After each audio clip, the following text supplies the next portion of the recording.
Welcome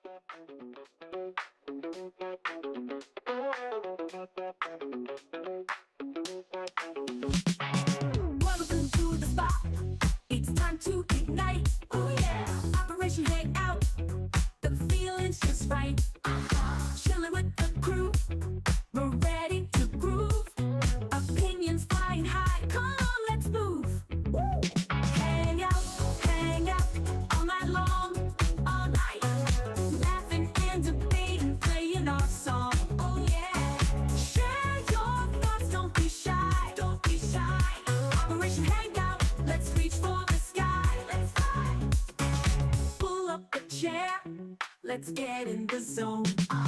Voices blend and smooth, like a funky trombone. Oh yeah. Topics from the heart, making us think. With a twist and a shout, raise up your drink. Cheers! Hang out all night long, all night.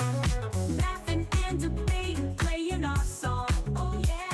Share your thoughts, don't be shy. Don't be shy. Operation Hangout, let's reach for the sky. Let's fly. Bring it down, shake it up, feel the beat. With every word we share, the circle's complete. Woo! Living loud, thinking proud, that's what we do. Oh yeah. Join the club, come on through, we're waiting for you. Alright. Hang out all night long, all night. Laughing and debating, playing our song. Oh yeah. Share your thoughts, don't be shy. Don't be shy. Operation Hangout, let's reach for the sky. Let's fly. Hang out.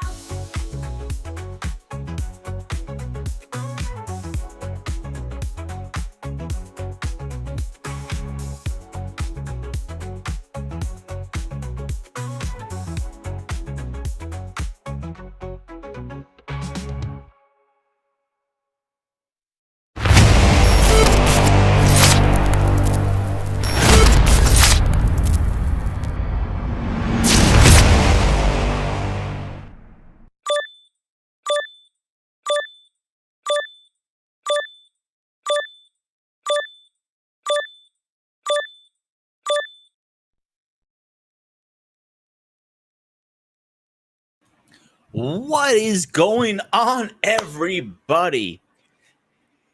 You're back at it with another stream, another live. You know where you're at. Of course, you're at your favorite place on a Saturday night, Sparta SU Network. I am your host, Ghost of Sparta, aka Peter, aka the Greek god of everything.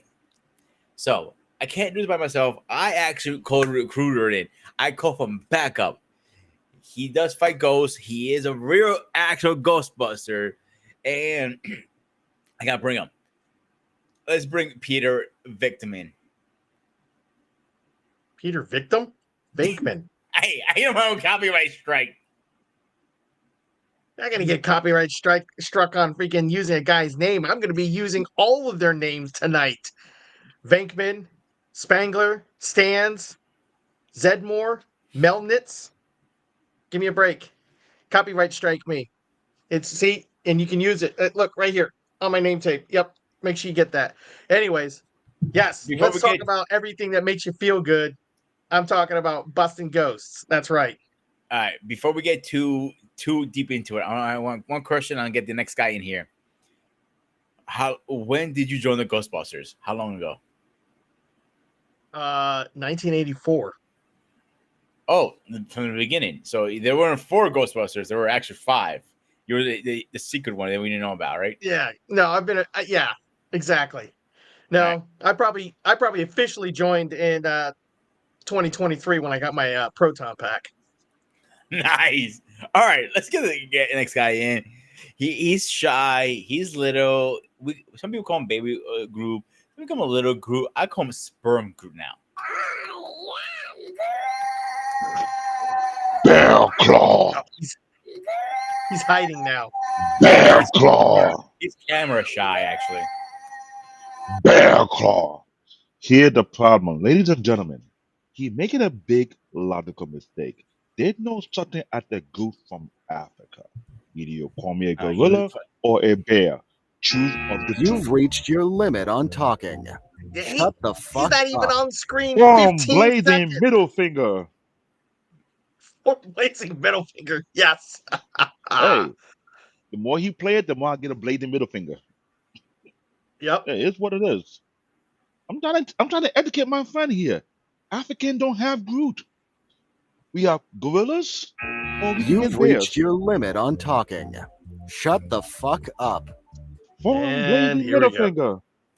Okay, before we get you carried on with your little puny fingers, let's Oh, this get. finger is big and fat, and lady can sit on it. Ladies and gentlemen, I do want to apologize for my buddy down there, Black David, because he doesn't know when to shut the fuck up. He triggered me with the Groot. So I'm not a stick. I'm too big for a stick. I will mute you. So I want to give.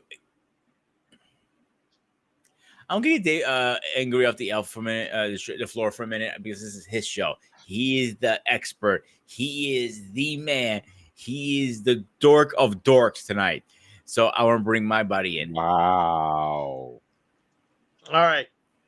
So everybody knows when someone says, who are you going to call? Of course, on three, say it with me. Go on two. Ghostbusters. 1, 2, Ghostbusters, of course. And it's been with us since 1984. But wait, maybe, just maybe, it's been with us since 1975. But Ghostbusters Mhm. is synonymous with round jumpsuits, proton packs, not slime, copyrighted, but ectoplasm. And we'll get all into that tonight talking about Ghostbusters. But before we get too further into it, Dave, what's your opening thoughts on the good old Ghostbusters? What's your background? What's your experience? I'll say I grew up with it because there were two of those. I'm sure we had the discussion about the Ghostbuster and the real Ghostbuster. When I was a kid, I almost got confused with that because the Ghostbuster, they were the gorilla among the crew Yep. with a weird talking vehicle. The real Ghostbuster wasn't like that at all. So I was wondering where would this issue coming from because just like you say, it's either from 1984, which I remember watching it during that year. They had an animated version about it before that was animated with the real version, live action. They had the animated version of it. But during that time, they had the movie out. The Ghostbuster, which is one slim guy, one big gorilla. I forgot who the other. Oh, one doofus, chubby like dude. I remember, and a talking vehicle that can transform in different mode. Then when you had the real ghost, but then that's when a lot of us in school was like, okay, what's the difference between these two? Like, what's really going on? And I realized the network did with the switcheroo. The real ghost supposed to get more fame as the other ghost, but slowly but steady starts to fade away. And we are kids, we know something was off. That's where it got me confused. When you say 1975, I was like, oh, is this back then? Yep. Oh, anything back in 1982? No, 1981.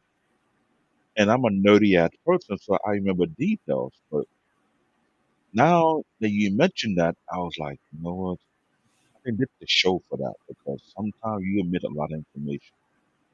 Well, I go with the ectoplasma, not slime. I don't know why people call it slime. It's not slime, it's ectoplasma. Every nerdy person who watched the Ghostbusters know that word very, very well. We did not forget that. I remember you get the milk carton, you put a stick to it, and make your own. Yep.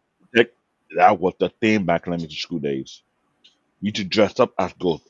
Almost a lot of kids did that. Especially the team was located in Manhattan, so to Yep. speak, from a fire station.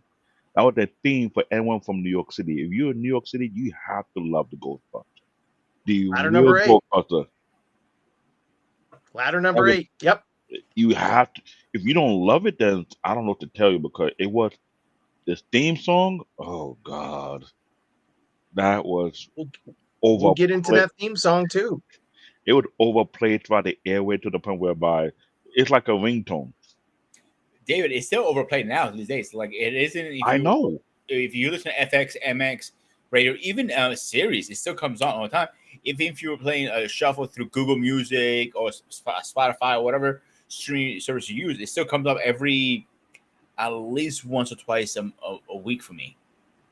But I believe that song made way more money than Michael Jackson's song. If I may be wrong, because I don't think so. no, Rob, no, hear you me think out with my logic. Hear me out with my logic. you have When logic? that song became popular with the movie, that song was heavily played. You know when you have play the song on rotation a lot of time, and you have it played, and the movie was making a lot of money during the time. So it has to be the most played song in any radio station during the 80s at that time. And I may be wrong because unless you're a DJ who work in a radio station and you have and you know the price of playing people's songs through the rotation over the period of time, it had to be the most played. If not, either second or the third. Because in Halloween, almost any Halloween party, if you don't hear that song, it's not really an authentic Halloween party. Let's be honest. Yeah, but in defense of Michael Jackson, you go to a Halloween party and you don't hear Thriller. That's not True, a real true. Halloween. That's a second notification right there. But those two songs both coincide on Halloween party. Thriller and the Ghostbusters song. It's kind of like you gotta have both of them. But I was been a number one fan with the Ghostbusters song so much to the point whereby the actual artists were making a lot of show appearance on multiple TV show nights. Like, come on, it was a big deal, and the movie was selling. But that's one of my favorite childhood. I'm not gonna lie. The real Ghostbuster, come on, you can't sleep on that. You just can't. Oh no. It's that's one of my childhood I can say I really appreciate enjoying because it was something that was very unique. It was nerdy, and it felt good to be a nerd to have a cartoon that speaks a lot of science terminology that a lot of people have to scratch their head. But then again, we as kids, we were catching on onto it very, very well. It wasn't hard to comprehend, but we can understand the theory very, very well. But after that cartoon, not too many matched that impact the real Gopher had back in the 80s. Not too many. Let you can prove me wrong, but it's very, very iconic to me. And I What do you got to digress. say? So my memory of Ghostbusters are two. I started watching as any kid the real Ghostbusters, the first cartoon Yep. that came out, and that's what I grew up with. Obviously, I watched the first movie and the second movie following that. I remember going over to my mom's friend, like, I want to watch the Ghostbusters. I want to watch the Ghostbusters. I want to watch the Ghostbusters. That's all. I was like, all right, Kate, shut the fuck up. I play it for you. Her friend, got annoyed. I always wanted those backpacks, proton packs. Proton pack. Yeah, Yep. but they were expensive as a toy. That shit was expensive back in the day. For Yeah. my parents was because remember my dad was a cab driver. He didn't make money, like whatever. Anyway, that's not the point. But then I moved to Greece, and I used to talk about it all the time with my friends. And then my friends looked at me as stupid. I didn't know what I was talking about. But what we did watch there was the Ghostbusters, not Ghostbusters, the Busters. It was the cartoon from the 60s, I want to say 70s. Help me out, Rob. Nope. We'll get to that. Yeah, but it was a different. I watched that cartoon. I did not know they made a show. I watched that cartoon, and I think I actually liked it as a kid. I haven't watched it in years, but back then it was good.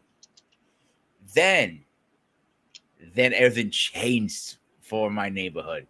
They finally showed the Ghostbusters movie for the first time on live TV.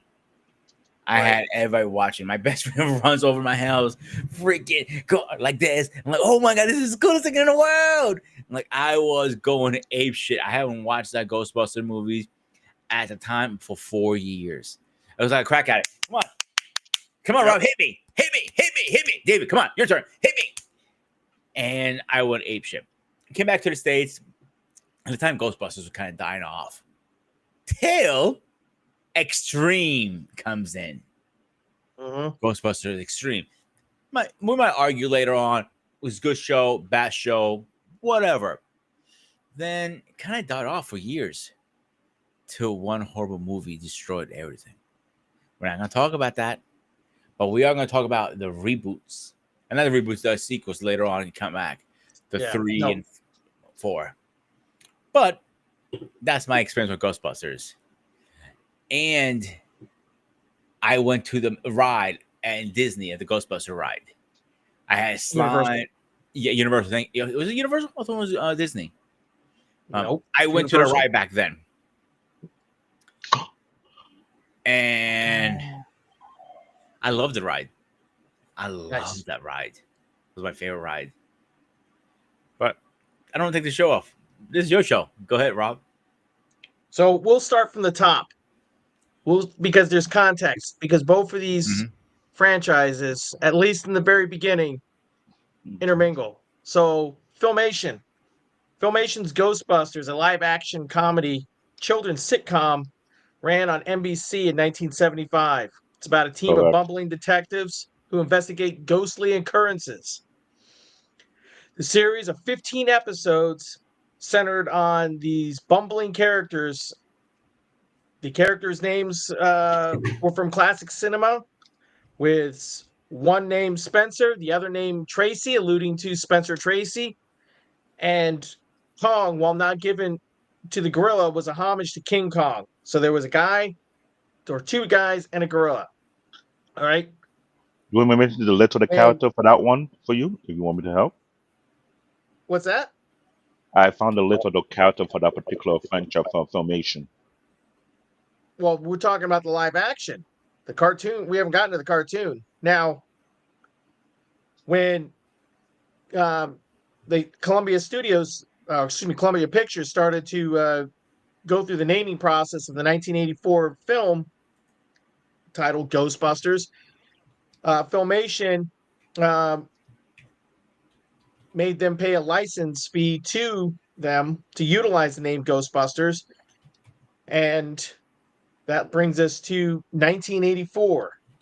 So 1984 was a film directed by, or Ghostbusters was directed by Ivan Reitman and written by Dan Aykroyd and Harold Ramis. It starred Bill Murray, Aykroyd, Ramis, and Rick Moranis, Sigourney Weaver, Annie Potts, along with Ernie Hudson. All right. We all know the story. A bunch of paranormal investigators that end up saving the day. All right. Originally, Dan Aykroyd conceived Ghostbusters as a project for himself and John Belushi to star in. But after John Belushi passed away, Harold Ramis was brought in to retool the script. Rob, here, 1 second. Let me get this guy in next, and we can continue. All right. Ladies and gentlemen, please rise for our president.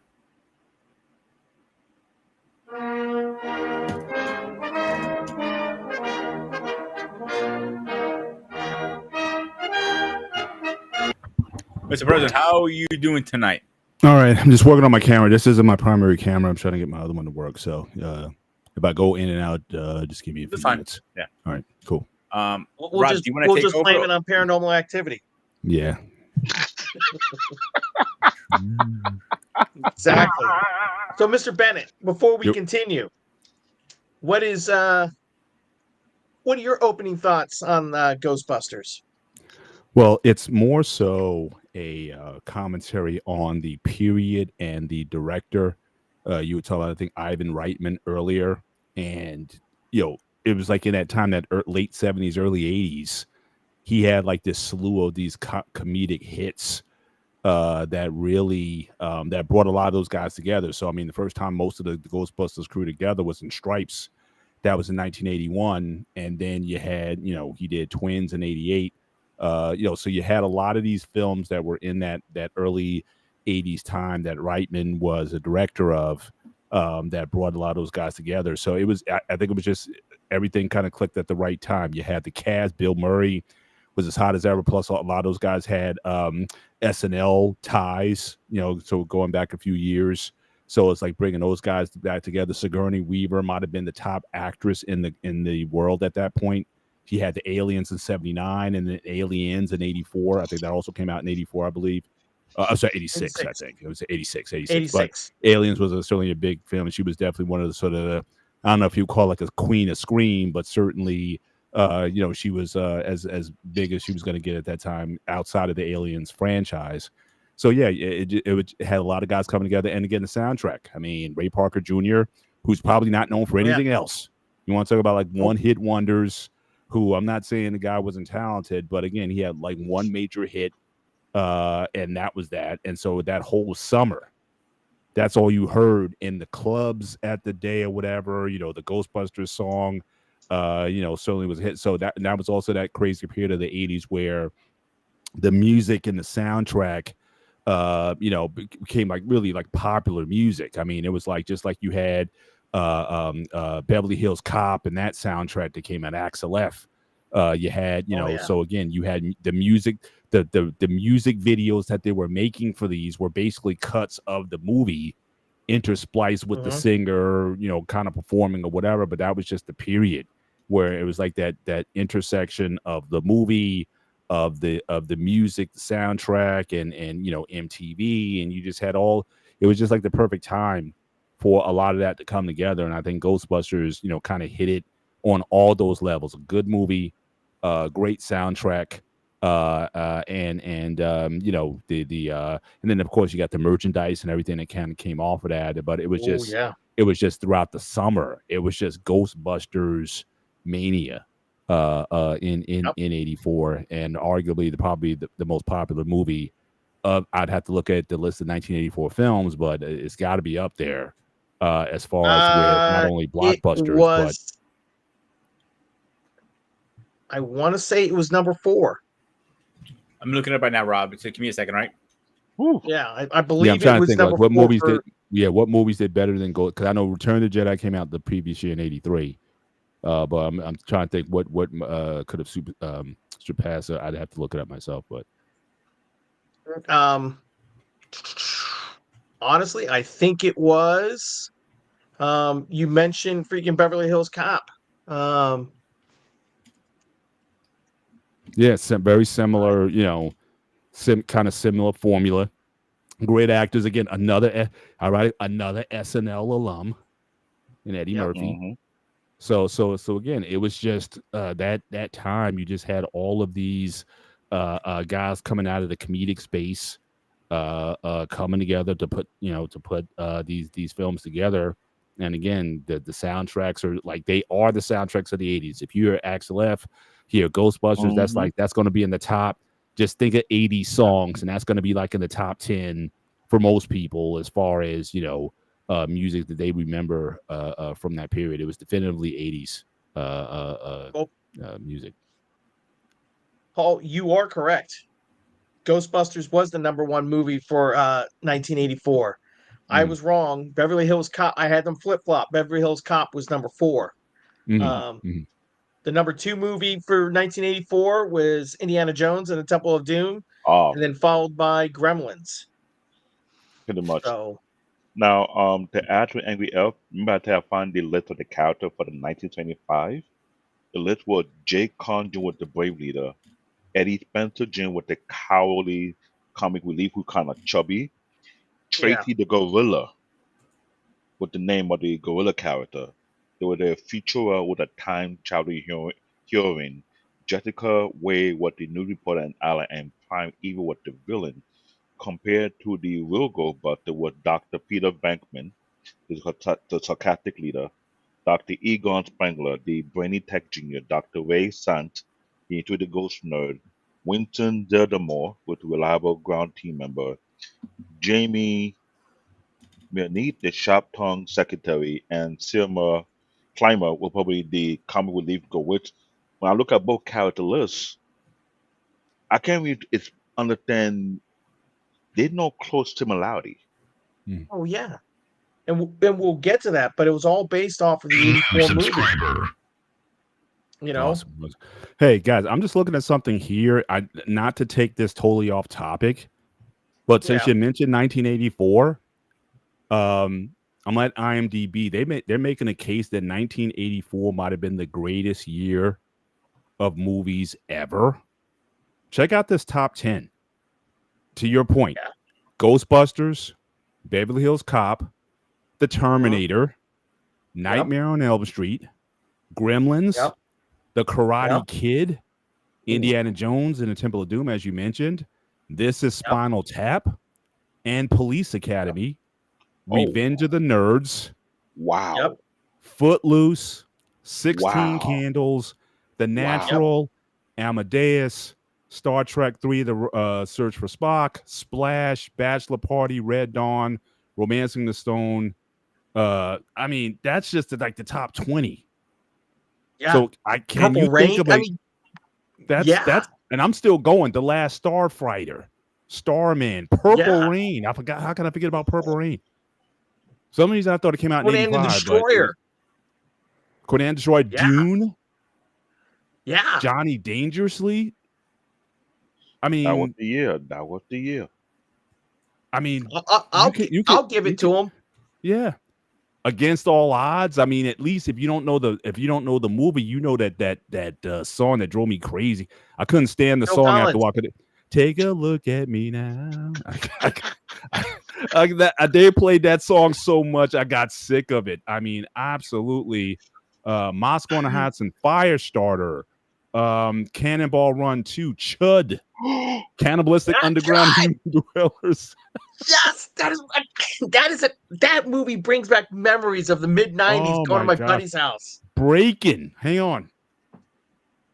I gotta get my break. I Oh. gotta get my breaking moves on. You know what I mean? So, I mean, Yeah. Yeah. that is crazy. You know? And Ghostbuster lead it. Ghostbuster lead And it. I Ghostbusters mean, so you're talking about a monster roster of films, and Ghostbusters was number one out of that bunch. So I didn't hang go on one through. second. Yeah. I have gotten in this argument with a lot of people. My personal opinion, Uh-oh. 83, 84, 85 are the three best years movies ever came out. And I mean that. Not because 85 I'm born or anything like that. Because remember, I'm still a sperm count at that point. Your Groot. Fuck off, David. But those are the 3 years I thought it was a lot of evolution in movies, script and all that stuff. If you 86. can argue with me, Angry Elf. 86. I mean, one of the greatest movies I don't came know. out in 86. We'd have to that look. I like I said, I don't want to steal the thunder from the show. That could be debated from 83 to 86, which was the best year. But I'm just saying, who's topping that? Nobody. I mean, 83 Return of the Jedi, to my view, is probably the top film of the year. Because again, the crazy Star Wars fan. But I'm talking about consistently, film after film, over a range of genres, from comedy to sci-fi to action films or whatever. Who's topping that? But the thing is, Ghostbuster make New York City at the Ghostbuster City. It was like a phenomenon. The movie to be number one in 1984, to the point whereby every store that was selling the Ghostbuster costume and item that was sold out. Literally. That's how crazy it was. It was like a thing. You go to the movie theater, you had to wear a Ghostbuster suit just to enjoy the movie. You go into a Halloween party, all the costume party ran out of Ghostbuster costume before any other costume was number one. And you got to remember one other thing. Everybody had that dance. That stroll they did. Who's gonna call? Like you be in the club when the song came on in the club. Everybody lined up. Who you gonna call? That strut that they were doing. Everybody started doing the same thing. So like I said, it hit on so many different. For once, I feel young. For once, I feel young. I'm telling you, it was everywhere. I mean, it became before the yeah. cha-cha. Before you had a cha-cha slide, you had the Ghostbuster dance. Let's put it like that. Yeah. It was quite the thing. And I'm thinking, man, and it was over at Beverly Hills Cop, which, like I said, that was big. Eddie Murphy was on his way because he did Trading Places, I think, in 82. And with I think Aykroyd. with Aykroyd again, another essence. So he was like really, and I think his comedy special Delirious was at 83, 84. It might be 84. I want to say that was 83, 84. So again, he was like he was a superstar and at that time. and he And almost was Ghostbusters, in Ghostbusters. that would have What? been great. Over Ernie Hudson? Yes. Wow. No, Yeah, well, there you That would have go. been too much. It was That would have been that would have been overkill right there. I mean, it's like I can't. I didn't even realize that because the thing is yeah. that both So the movie was so Eddie Murphy was offered Ghostbusters. I can't remember if it was before or after John Belushi had passed, but there originally was supposed to be 3 Ghostbusters. And remember, Aykroyd has worked with both John Belushi and Eddie Murphy, at this time or before this time. So originally, yeah, this was supposed to be another vehicle for Aykroyd and Belushi, and they were going to bring their buddy on, but when Belushi passed away Yeah. and Aykroyd turned in this script, it was supposed to be ghost fighters in the future using dimensional hopping and all this stuff. And the studio was like, we like it, but you got way too much. It's too special effects heavy. I'm going to bring this guy in, Harold Ramis, and he's going to help you rewrite the script.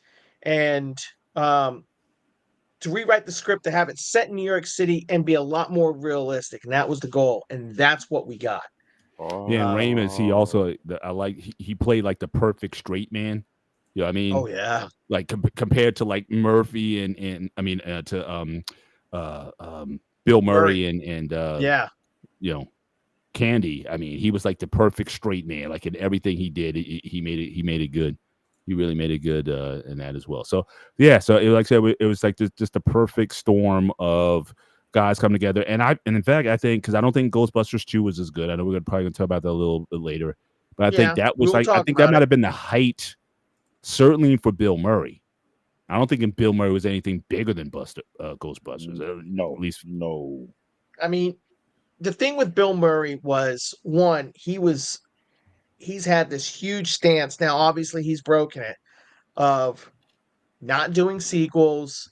He's like, to get him to do Ghostbusters, the studio had to agree that, all right, you come and do Ghostbusters, and we'll do the Razor's Edge, which was a vehicle that Murray wanted to get going, and I mean, up till the first day of shooting, they didn't know if he was going to show up, and then here he comes strutting in, and he does the shoot, yeah. and he got what he wanted, and he did Razor's Edge. And does anybody know Razor's Edge? I mean, I've never do. heard of it. Only Never heard because of it. I'm a Bill Murray fan. Yeah. But you can Because argue of Ghostbusters. you can argue he had a 10-year run from SNL in 75. Now again, I don't know about his stand-up or comedic career prior to 75 with SNL.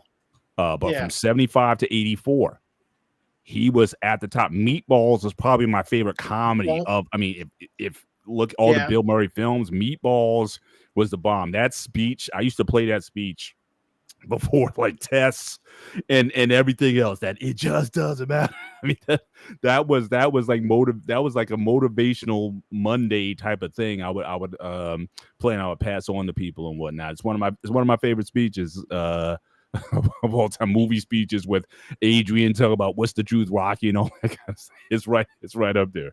It's right up there. I mean, and you can't beat Caddyshack when he was the groundskeeper, going after that Hedgehog that or hedgehog or whatever it was. Groundhog Day was another good Groundhog, one, I guess, too. Groundhog, yeah. So I mean, Groundhog Day was funny.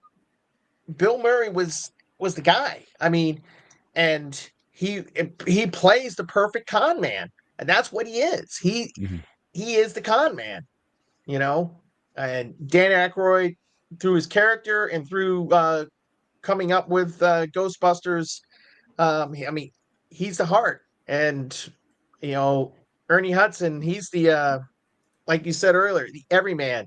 He's that guy coming in from the outside perspective.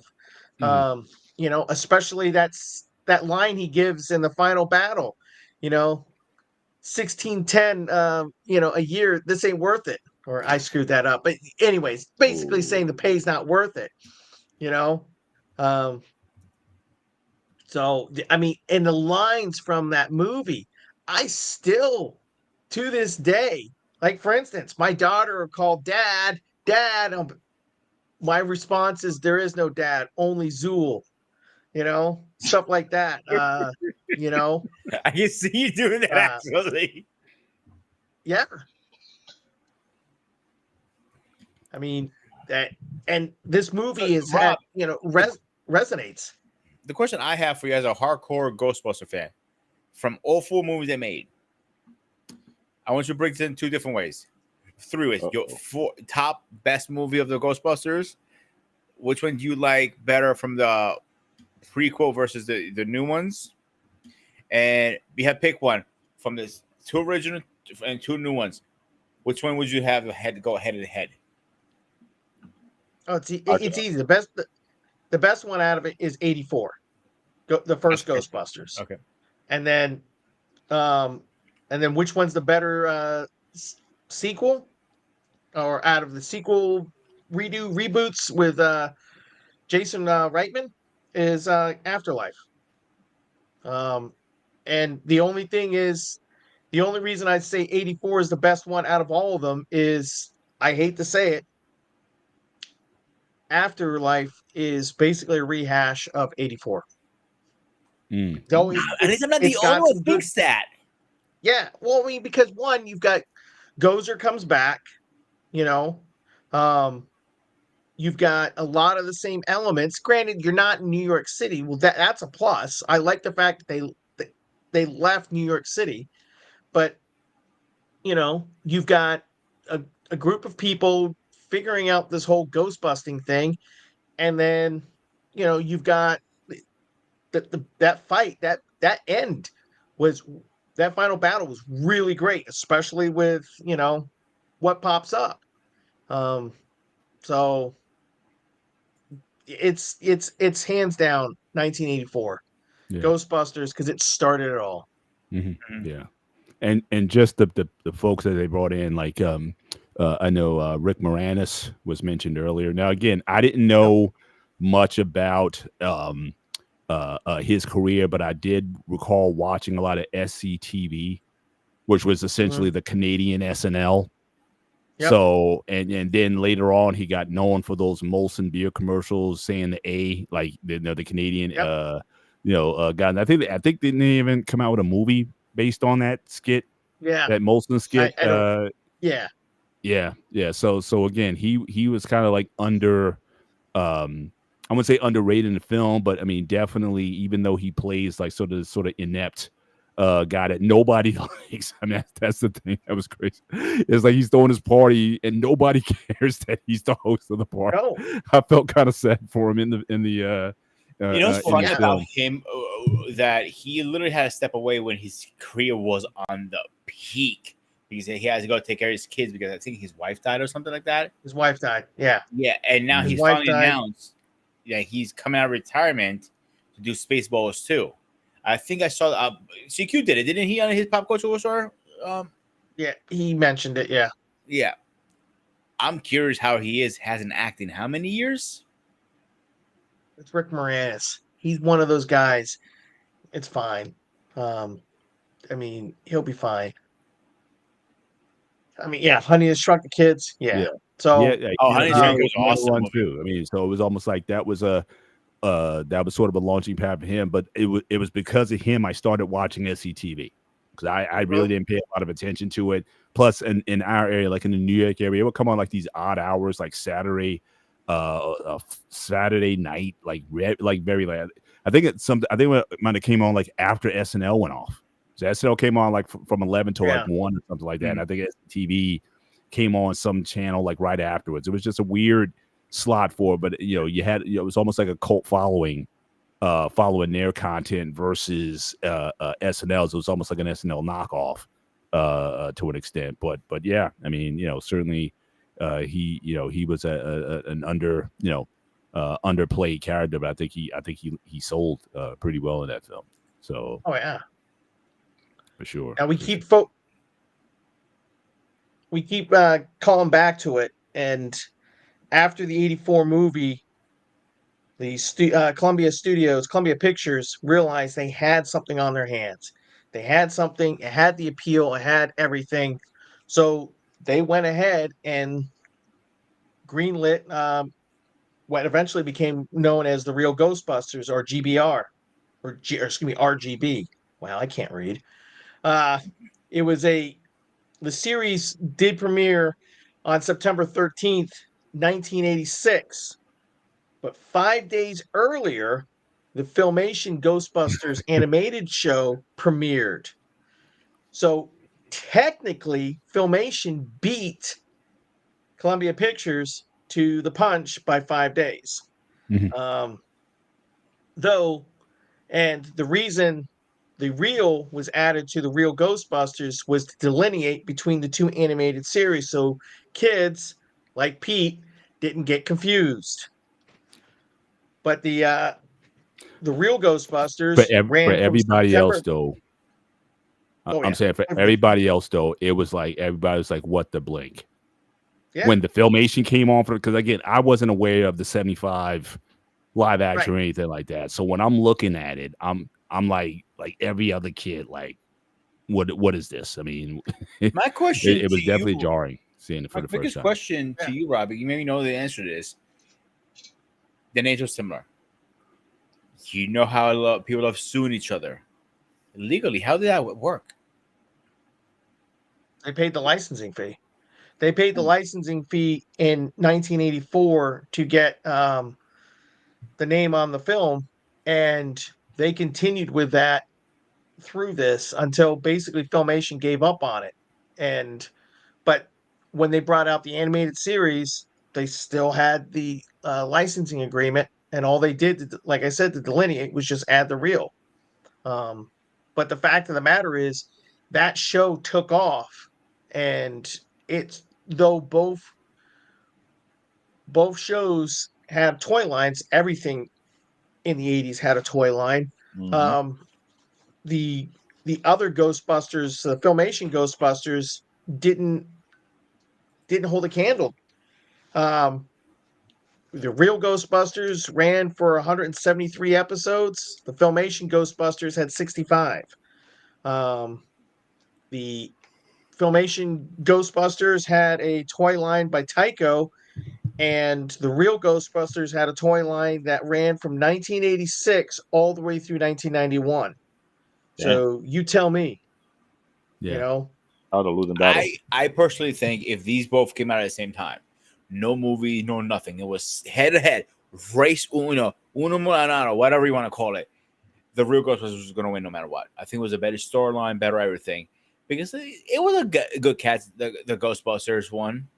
That's It- tough to. So you're talking about they both came out at the same time and no movie background? correct. But here's the problem: That's tough. the yeah, Ghostbusters I don't think show so. It can't is. no, but it's tough. I agree with Mr. Paul saying the Ghostbusters live action show came in 1975, mhm. so that already have a following already before the movie for the real Ghostbusters action, the one that that's came from Colombia.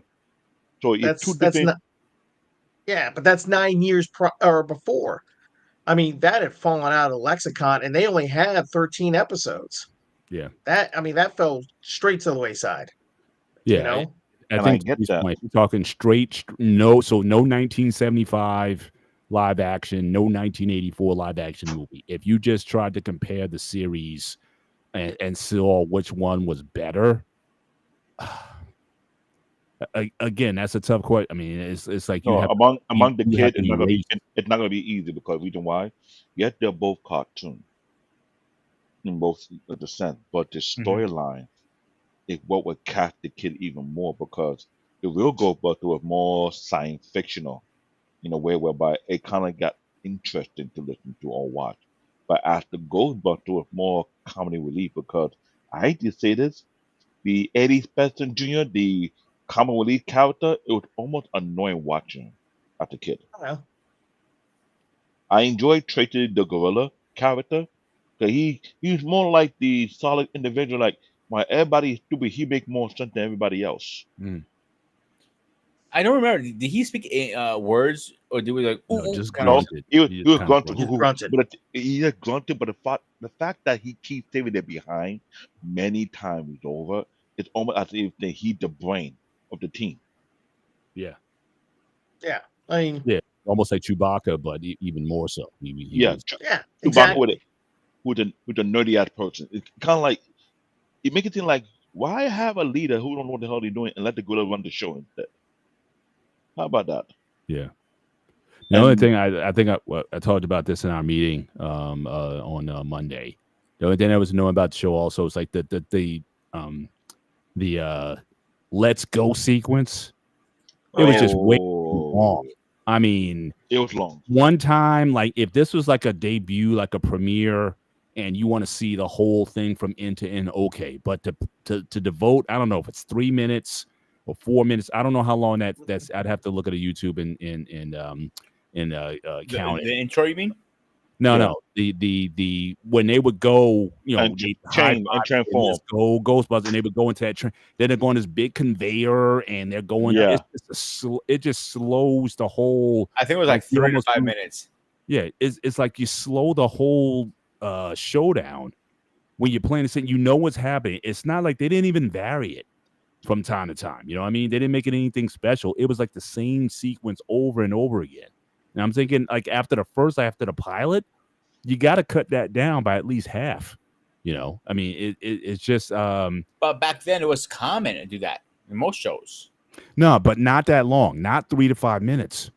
That's my point. It's like, yeah, He-Man, like all those filmations, they all had, transformation Look at Power sequences Rangers, or bro. Power Rangers took about it depends if there was a whole team, at least minimum 5 minutes. Every single person is going to morph. And it even does it to recently when they just ended the whole series. They were morphing, and like white powered red dragon. They'll go through the whole goddamn 6 Rangers sequence. And if you had a special Ranger, it had a special transformation. That's even more time in. So it but was even but common. right. But for one, I think all those kaiju based or mecha series did that. I mean, Voltron did that every episode. Form You just, form I rest my arms and case, Your legs, Honor. form the head, but not that long. My point Like, is, you just I'm not said wrong. it. I'm not saying this to not to repeat the sequence. Yeah, you got to transform, do all your stuff, but as long as that sequence was, it's like it. By the time they got into the ghost car or whatever, and the ghost car is saying, oh, you guys are heavy or something like that, you almost lost interest in what the plot was because you got to focus back on what they were talking about to begin with. So I don't mind the repeating. It just didn't have to be that long. I think it just took away too much from the from the rest of it. So again, another reason why I think the real Ghostbusters was better was because of that. I would have to agree with that one. I'm pushing back still. Like they did it in every show almost. Like Action Man, I'm looking right now. It did it for 5 minutes every time to get extreme. 5 minutes out of a 23, 24-minute show. 25 minutes. So you're talking about 20% of your airtime to the same thing every week? No, I'm sorry. That's a no-go. I understand what you're saying. I'm not pushing back on that. My only pushback is that back then everybody used to do it. Everybody. Rob, That's not. We're not arguing that. It's your show. We're not arguing that. I'm not arguing. I'm always right. Here's the thing: when you talk about the transformation that the Ghostbusters had to go through, that became a theme for any type of cartoon that require you to do to transformation. That's always been the case. Yes, it became annoying that the Power Ranger had to go to that theme for every single series under this franchise. If you have 3 Ranger, you see the 3 Ranger transformation. If you have 5, you go to the 5. If you got 6, you go to the 6. God forbid you got 9. I hate to burst y'all's bubble. I just looked at it. 98 seconds. 1 minute and 38 seconds for the transformation. I mean, granted, it's still a long time, but it's no 5 minutes. Okay. It felt like Kid, I agree. As a kid, it felt like 5 minutes. It felt like a damn Eternia. So, but and that's the thing about it, because it's almost like when Superman gonna do changes, it takes him a couple of seconds to change from his Clark Kent to Superman. It was just like this. But for Ghostbusters, it's more like, okay, Bring that changing closet. All right, before we move to ahead, I have a little surprise for you, Engrave. I have a video I was able to find that I'm not gonna get strike for, so I'm gonna play that for you. I think it's kind of cool. It's nothing special. Is it the Ghostbuster transformation with the gorilla? They had a bring out of his pocket and that's Give me a second to find what's the link. Is it? After. Here it is. Anyways. Oh, what's this? Slimer's escaped again. Look, there he is. Let him have it. This one's ready for the trap. Time for a trap, Venkman. Somebody get a trap down. Oh no, this You've is got to the, throw out your trap. Need a trap here. Need a trap. Put on a trap, will you? It's a trap. Now. Trap, please. Throw out your trap. It's trapped. Can't hang on. We're Connors. burning daylight here. Run. Slimer's escaped again. this looks like that looked like the 2009 video game. that's what I It was was thinking. VR actually. That was a VR version. Yeah. Oh, that's the VR version? Oh, okay. I haven't played that. I thought it was kind of cool. That's why I thought, why not play it? That's one thing we're not going to get hit for. Some of the stuff later on is like the 2009 game is, if you haven't played it, you need to play it, especially if you're a Ghostbusters fan. I think it's one of the best Ghostbusters game ever made. I mean, Spirits Unleashed, depending on what your viewpoint on that kind of game, was pretty good. But yeah, bringing back. What platform was that for again? Remind me. That was current gen. This came out recently? Came out in 22 or early 20. No, 21, 22. Came out, I think, 22. The fact that you But have me anyways. looking up the intro for the Ghostbuster theme song, it got me feel like, wait a minute, let me remember if I would cover how this started. And I played the clip just a while ago, and I remember it was the gorilla was doing the whole. I was like, okay, this is now I remember exactly what it was. Compared to the real Ghostbuster theme song, the Ghostbuster song they had the gorilla do the intro before they go right into the singing. I was like, this is Well, why that's just it was. again that's just Filmation versus Deke. I mean, I know. the way Filmation did stuff. I mean, but the real standout for that was Slimer. And what's interesting is Slimer became an extremely popular character. Mhm. Towards the later half of the real Ghostbusters, Slimer basically took over the show. It was retitled Slimer and the Real Ghostbusters. Sad. I remember that. And eventually Slimer essentially took over that show. Now, This an is interesting crazy. fact was with the Kenner toy line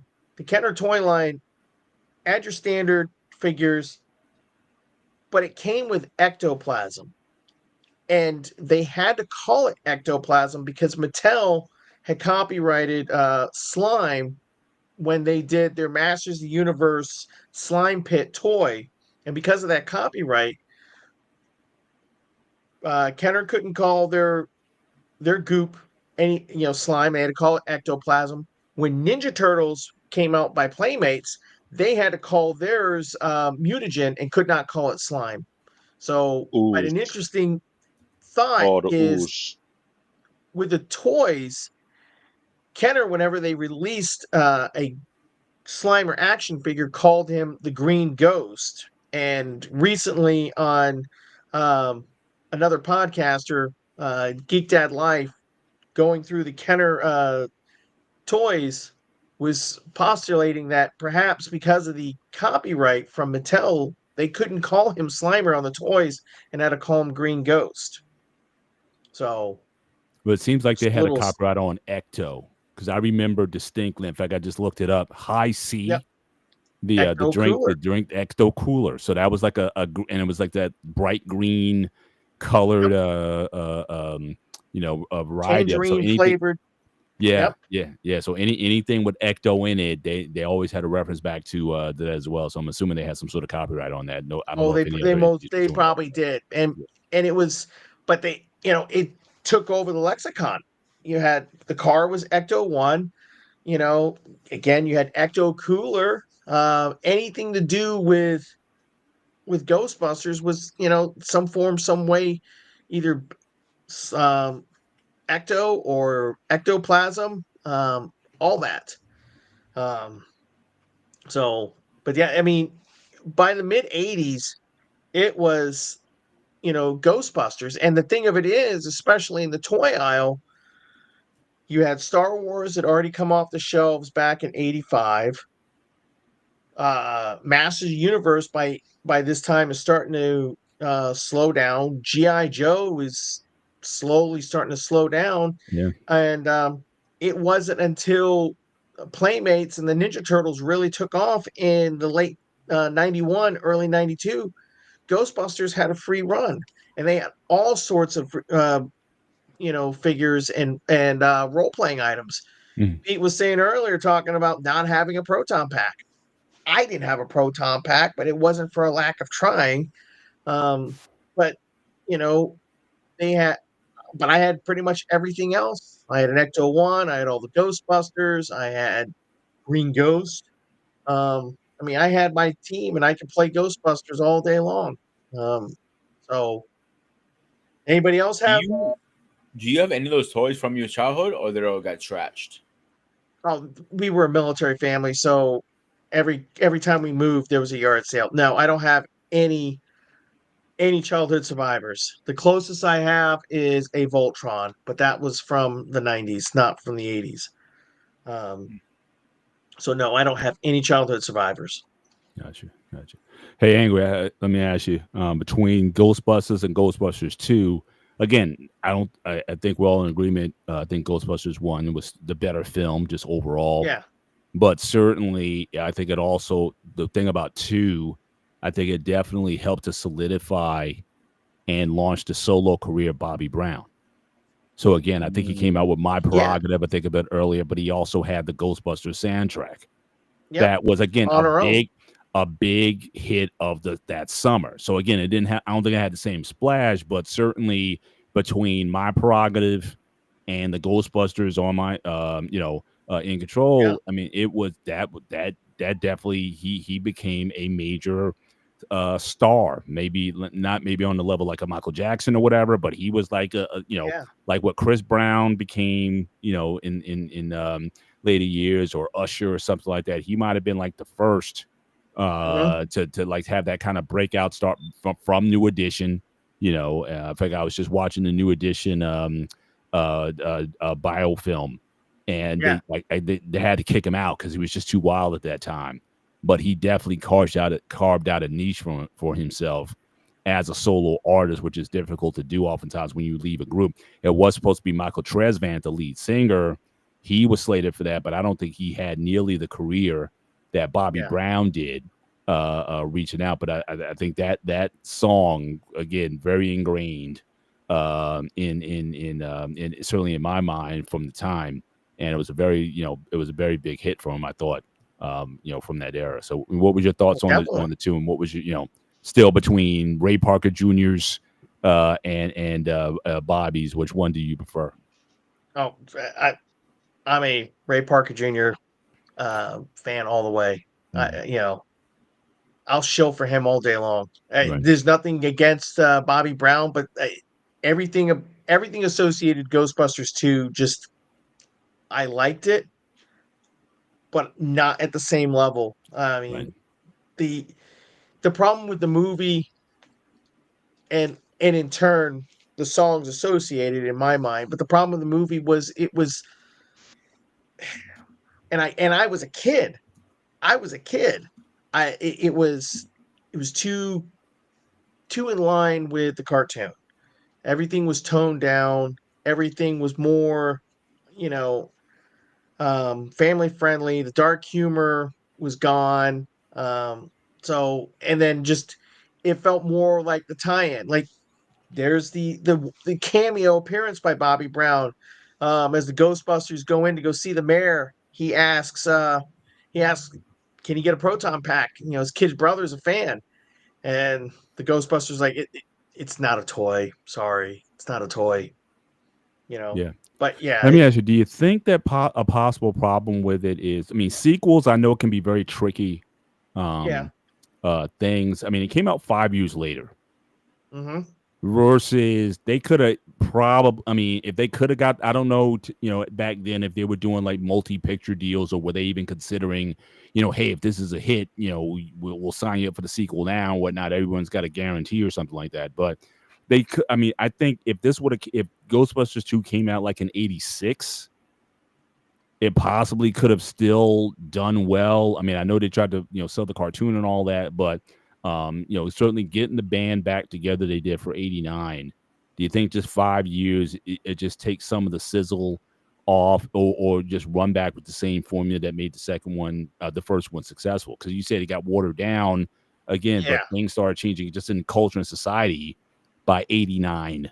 I think things were starting to change a bit, in terms of people's sensibilities and whatnot. So what's your thoughts on, should it have come out earlier, 86, or do you would have made a difference? I'm trying to look it up, but one thing has been running through this woes of getting more Ghostbuster movies out has always been Bill Murray, and I'm trying to.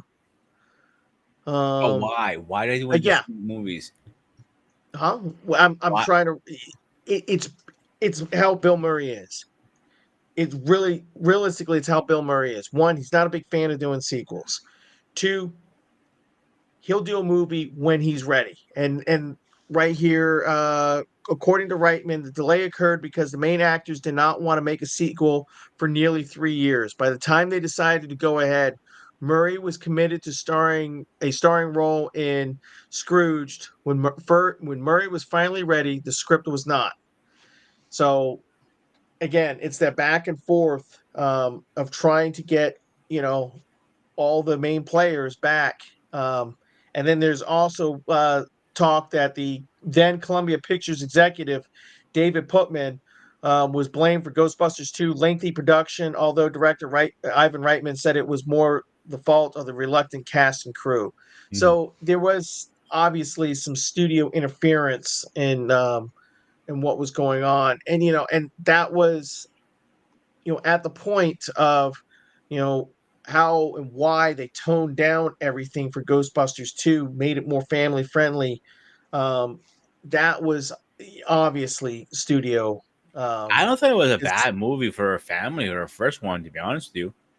But it's again, the hardest thing in the world is to produce a success, especially when the first was so blockbuster. I mean, that's why like Empire Strikes Back, Godfather 2, even maybe like Winter Soldier. I mean, it's very few where you can actually say the sequel was as good, if not better, than the original. That's a rare feat in anything, unless you're trying to make them together. Like I think Superman, the first movie, Superman 2, it was shot with the original, but then once I guess the director left, and then they had to bring in another guy to try to finish the film, and it was a totally different product. So I think that's that's a tough ask, especially because I don't think anybody, I think people can say, oh well, yeah, this is going to be good, especially with the cast. Like I said, the cast was certainly had a lot of star power to it, but I don't think they expected that. No. And then the money that you got, I don't know what the contracts were, but the money is such saying you don't have to make a you can live off the royalties off of that for a long time before you have to make one. And it was expected to be a blockbuster, but in the end, the sequel made 215.4 million versus the original's 282.2 million. So it was nowhere near what the original did. And that's not adjusted for inflation either. So no, that is well, yeah. Excuse me. That is 89 numbers, but you're right, adjusting for inflation. Yeah, 5 years later. So it did worse probably because the price of tickets when everything went up. So it probably made less money if you was to bring it into 84 numbers. Yeah, exactly. So, but Ghostbusters continued on, and there was a bunch of stuff going on. But it rode for 2 more years till 91, and then it pretty much just died out. And it was at that point in the lexicon, it was Ninja Turtles. Turtles took over, Mhm. and that's all she So wrote. was Turtles and Batman at the same time. They were both of them like Well, going head to yeah, head. and that was another problem with Ghostbusters too. That summer, you had Indiana Jones and the Last Crusade, you had the Michael Keaton Batman movie, you had what are some of the others? Remember, I could look it up. But anyways, the point of the matter is, in the summer of '89, you were done for. As soon as Michael Keaton and Jack Nicholson got on the screen as Batman and the Joker, it was all over. Yeah. Um, yeah. Which is and that's what makes the '84 film, because again we went through early on a big roster of Mhm. big films that came out in that time, and for Ghostbusters to still come out number one, yeah, I mean I think that's that definitely says a lot. It definitely says a lot. And so, like I said, everything was quiet until September of '97, when Pete's favorite cartoon came out. That's when it wasn't until '97 that Extreme Ghostbusters appeared. Um, they ran for only 40 episodes and concluded in December of that same year. Um, it was essentially a sequel to the real Ghostbusters. Only Egon remains at the firehouse along with Slimer, and ends up teaching college classes. And then when there's a reason to bring back the Ghostbusters, he enlists his students instead of getting his buddies back. And that's that was it for until the last two episodes, the season finale. The original Ghostbusters came back for the 40th Egon's 40th birthday, and then they reluctantly end up working together again. So, but that was, Pete, you said I mean, I remember watching it. It wasn't my favorite. What are your I thoughts on hated it. Extreme Ghostbusters? I Huh? hated the Extreme Ghostbusters. I think it was a horrible show, horrible Oh, script, horrible everything. I wanted to delete that thing out of my skull if I could. Um, I Again, I haven't watched it since I was a kid. yeah. That's how much I hated it. And time I want to go back and see if it was actually that bad. It only 48 episodes. You said was it? 40. Only 40 episodes. It's It does. I've watched it recently. It's on something. One of those free streaming things. Maybe it was Pluto TV or something like that. If you tell me it's only 40 episodes, that's how I know how bad it was. Well, it didn't get renewed or it didn't get set up for additional seasons. It didn't even get to 65 episodes, which is the standard for syndication. Right. You think I maybe think what they because they aired on Sci-Fi and Sci-Fi wasn't as a popular channel back then? No, it aired in regular syndication. I remember Sci-Fi. I watched it It on Sci-Fi. probably it probably it probably eventually ended up on the Sci-Fi channel, but it was in regular syndication. And now it wasn't like the real Ghostbusters. The real Ghostbusters had the advantage of not only being in syndication but also airing on Saturdays on ABC. So it ran for 6 days a week. Now Hmm. the syndication episodes were different than the ABC episodes, but it was the same cartoon. And But same thing yeah, with it was. Pokemon. That was airing 7 days a week almost at one point. I'm sorry, what? Like for example, I know this is now I'm going versus two different franchises, but Pokemon was going like 7 days a week almost, so I Oh have more well, yeah, airtime. but yeah. I mean, but so now after Ghostbusters 2 concluded and we get into the early '90s, um, actually through the '90s into the early 2000s, Dan Aykroyd kept continuously attempting to um, read or do a sequel. And again, it was Bill Murray that kept pushing it, going, nope, I don't want to do it. Hey, I'll do it if you kill me off in like the first act. And, I'm a ghost and you bust me. Murray I was heard not that like he interested. wanted to do something like something like a little stupid like that. But I think it's kind of ironic he wanted to be killed off and end up being Egon, who was pretty much dead. He died in real life, you know, in the next Well, movie. well, there's that but it was because of Groundhog Day.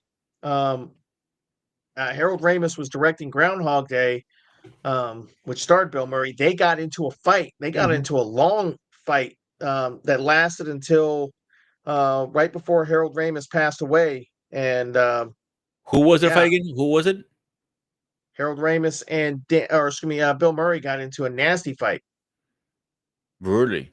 uh, that lasted for shoot all the way, pretty much all the way up until Harold Ramis passed away. And what happened was Bill Murray realized that his friend was sick, really sick, and he went and got a box of donuts, went to Harold Ramis's house, and sat down. They buried the hatchet and figured everything out. And but yeah,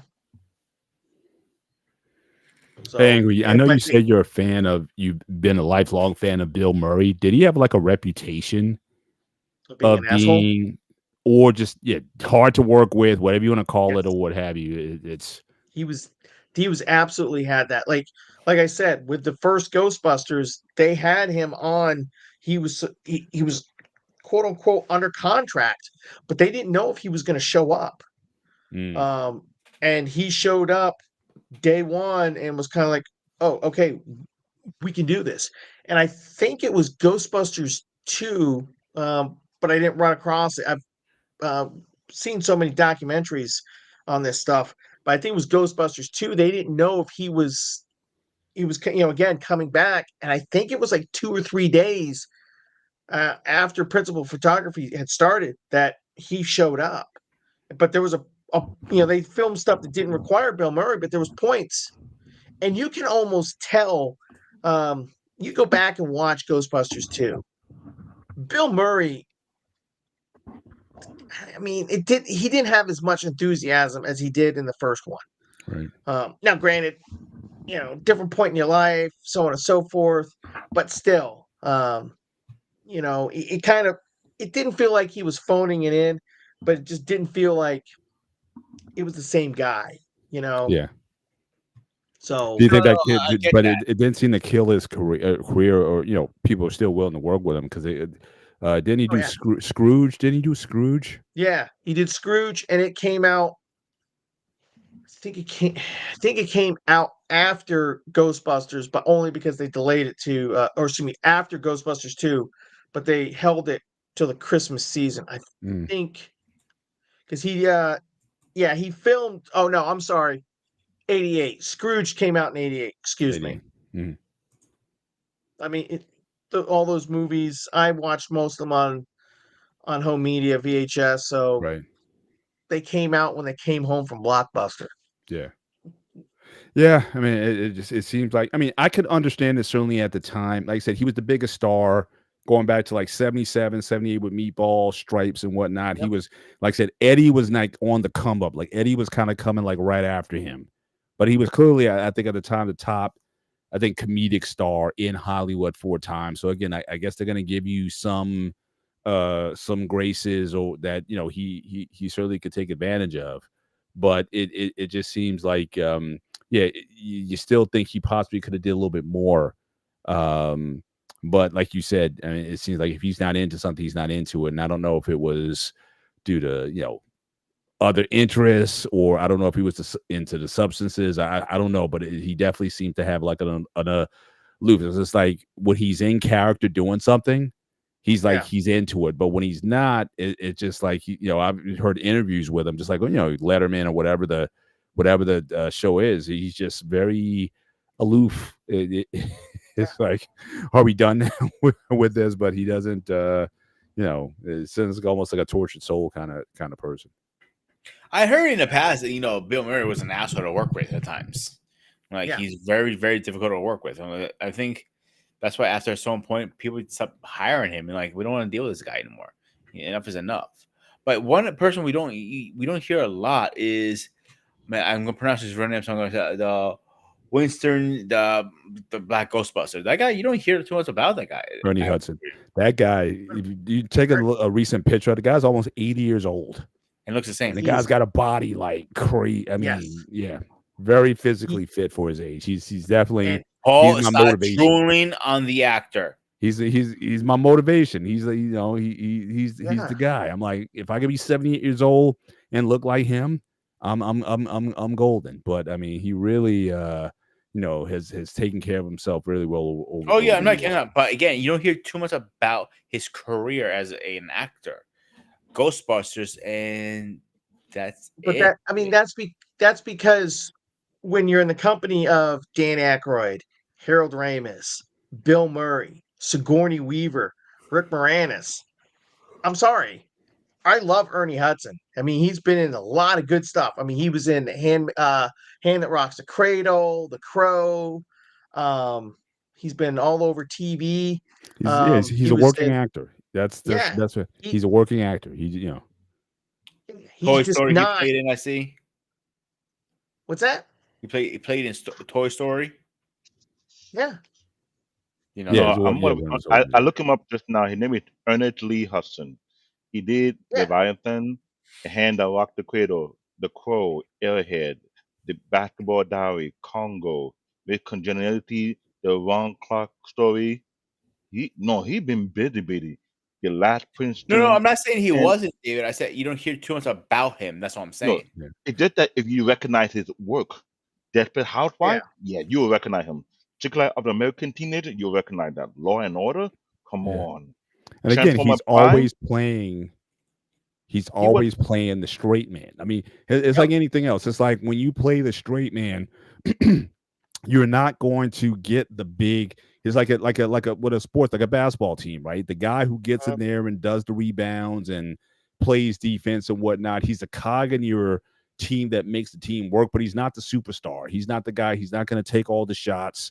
He's not going to do anything exciting. But you need those kind of grunt guys to kind of get the job done. So I see the reason why. He joined the US Marine Corps after high school, but he was discharged after only 3 months on medical ground due to asthma. I think he was so Marine into that Corps. field. Marine Corps, not corpse. Oh, Corps. Corps, sorry. Please forgive me for that. So why is it You spelled? need to apologize to Boss Man now. This is the problem. This is the problem with English. Why not just spell it CORE? We'd be done with it. Why is it CORPS? I Yeah. just care. But then he was also the voice actor for Transformer Prime from 2010 to 2013. Yep, he was in there. He's been Yep. busy. Well, he's always there. Very. But Yeah. the problem is to basically go back to your question, Pete. When you're in the company of greatness, and you're gonna end up falling to the side. But You see that? the But good it's that. thing But is, it's a meteor. It's like I said, compared him to Bill Murray. Like Yeah. Ernie's probably had as far as like a sustained kind of like I said, those core guys. They're steady And- working and always working all into it. Bill but Murray was he like a is- meteor. He had his shot that 10-year period where he kind of shot his up to the stars and then he fizzled out. But well, don't forget, not only he was an actor, he was a playwright and a producer. Yeah. But the thing of it is now is especially coming out of the last couple of movies, Ernie Hudson has basically become the face of the Ghostbusters. You know, Mhm. Bill Murray, you'll be lucky if he comes back. Um, Dan Aykroyd, I think they basically told him like you need to chill out. And then but no one else. Yeah, what's his name? Oh, Ant-Man, freaking Paul Rudd. Paul Rudd was in the in the new ones. Um, Carrie Coon, McKenna Grace, um, Finn Wolfhard, but you know him from Stranger Things. But let's not forget, from 2022 to 2024, he was in the show called Quantum Leap, which is supposed to be like a reboot for almost 2 years. Yeah. Yeah. I- I mean, so I mean, they again, and and they for the longest time, Ernie Hudson didn't get a lot of recognition because they would throw. You go back to the '84 poster had Murray, Aikman, and Ramis on it, and that was it. Mhm. You Yeah, know, I found that was and disrespectful. They didn't have me on the poster either. no, and even after the franchise had moved on, whenever they released updated copies of or re-released the movies and stuff, they still never fixed it. It wasn't until recently that they fixed it. Now he was included in Ghostbusters 2 material, but not in Ghostbusters 1 stuff. So it is what it is. Yeah. And no, he did not like the Twinkies, but that was a big Twinkie. But the guy with the health freak, the way Mr. Bennett telling you, he's a big. Right now, I'm motivated. 'Cause I'm a big black man, but not as big as Mr. Bennett over here. But my point is, like, he didn't get credit for a lot of stuff. And like Mhm. you guys said, he was disrespectful. He didn't get credit for the Ghostbuster role. He always had a small role in all the Ghostbuster movies.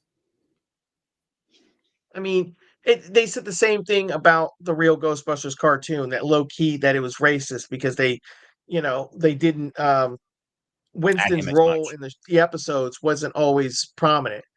But the funny part is, and get this, and you guys might find this hilarious. When they were doing the voice casting for the real Ghostbusters cartoon, Harold Ramis, or excuse me, not Harold, excuse me, Ernie Hudson tried out for the role of Winston Zedmore, and he lost it to Arsenio Hall because they said he didn't sound like the character. Yeah. So yes, What? yep, Arsenio Hall was the voice of Winston Zedmore for the cartoon. But he But did I a did re- not he know did, that. he did- but yet he did the live action version. That don't make no Yep, sense. Wow. That's and that's Hollywood. yeah. So, but the last time we had all four actors together to portray their characters was actually Ghostbusters, the video game, which was released in June of 2009. Um, and for the longest time, it was what fans considered to be the sequel, the third movie, because it was as close as you were going to get. And the storyline basically takes place 2 years after Ghostbusters 2. Their Ghostbusters is still at it, taking care of New York City, and it's a great game. It's again, at the time, it was as close as you were going to get to a sequel. I personally think that was the best game, Ghostbusters game ever made. Oh yeah, I mean, I never got a chance to um, play it. I'm mad. oh, you can You go, can play it you on can play it now. PC for free now. They they yeah, they remastered it and brought it back out in, it was either 2019 or 2020. I'll look for it. Too much So, money. but it's a good game. Like everybody, like I said, everybody came back. Um, you know, uh, yeah, it's again, there's cut scenes that make it like it's a movie. The graphics were great. Yeah, and you play as a rookie Ghostbuster, getting taught the ropes of being a Ghostbuster, and you run around and you get to bust some ghosts. I Mm. think the best level on that game was, in my opinion, fighting Stay Puft. Yeah, yeah, yeah. What'd you guys think of that? What's the name? Potts? Is it Annie Potts? Annie Potts. Yeah, she was like, I guess, kind of like underrated, but she was almost like one of those girl next doors. I know a lot of Yep. nerd geek guys kind of found her really hot, but again, she Yes. didn't do well. She didn't do. I don't think she did a lot after Ghostbusters. I think she might have been in some commercials or some minor stuff, but she was always kind of like one of those women who were like, yeah, I wish they could have done a little bit more with her, but they didn't. They didn't really flesh her out beyond just kind of answering the phones, a little witticism here and there. But that was one you thought they could have done a bit more with. I think her Well, character was not given it room to grow because even though she had that iconic facial expression, like nothing move her, she was more like everybody will get spooked. She'll just look at the ghost like, okay, and what you want here? They're not here. Complete comeback later. she would the kind of person to me. I would think in my head, if the girl were to come to her, she would tell the girl, come back, not here, come back another time. And the girl would look at her like she's crazy. I mean, I'm looking at it. She did a lot of stuff. She was on Designing Women. Yeah. She was um, what Young Sheldon? Yep, that was another one. And Oh she was yeah, in a lot of that's movies. right. Yeah, you're right. Yeah. She was Almost the like you. voice. She's the voice of Bo Peep in the Toy Story movies. Um, she she did, a handful of other movies. Who's Harry Crumb with John Candy? She's having a baby. Jumping Jack Flash with Whoopi. So she's been in a. I mean, but it looks like she was more of a TV star than really movies. Right. But she's kind of like Ernie, like kind of, again, just kind of silly work. I forgot about Young Sheldon. I forgot they Yeah. brought it back for that. Yeah. So yeah, just the working actor. Yeah. She's a workaholic. She's a working dog. There's nothing wrong with that. Yeah. That's actually great. But you didn't hear too much about her. But like, I agree with you. Every guy geek guy, including myself, wanting like, I wonder what I'd be one night with her.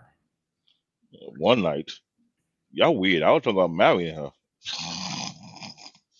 Okay, Dave. I'm Eddie the Pot? Eddie one Pot? that didn't think Janine was hot.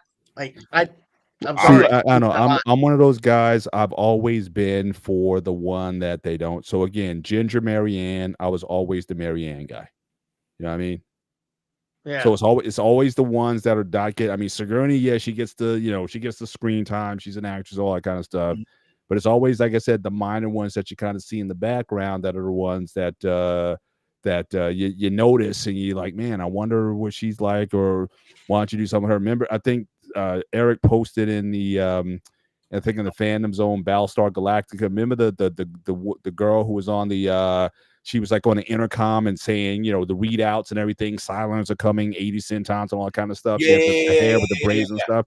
Again, kind of cute, but they never gave her give her an episode or something where she's featured. All you saw her on was just on the comms, just reading in when the songs are coming in. That episode she does by herself or main character or whatever, probably be the best episode in the whole season.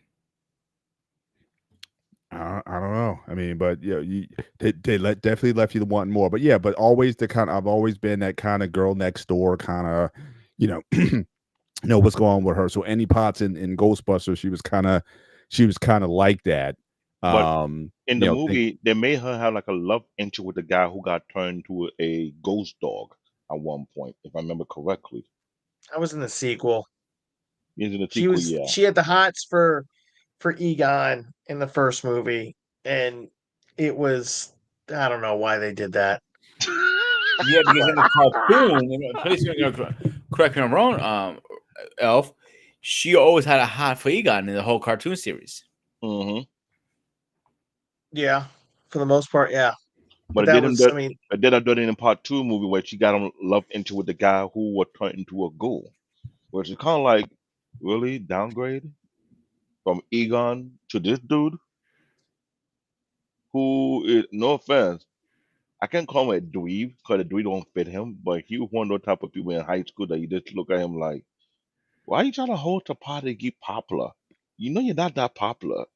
Don't do it. And he actually did that in the movie. Well, he did it. he did it as a tax write-off.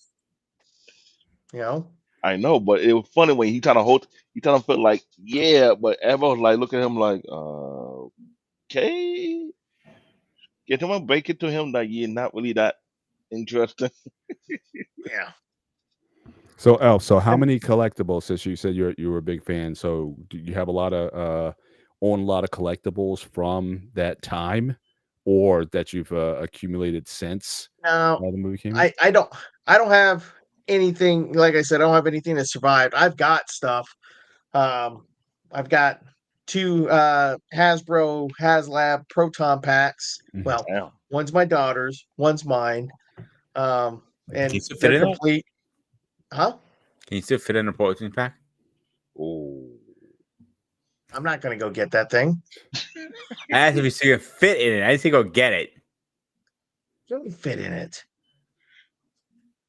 It's got He trying to call you. adjustable straps, dude. He trying to call you I out. never owned one. I'm asking a serious question. Yeah. Like, I never owned one. I seen them online and go for a couple $100. No. Not these. Sorry. Nah.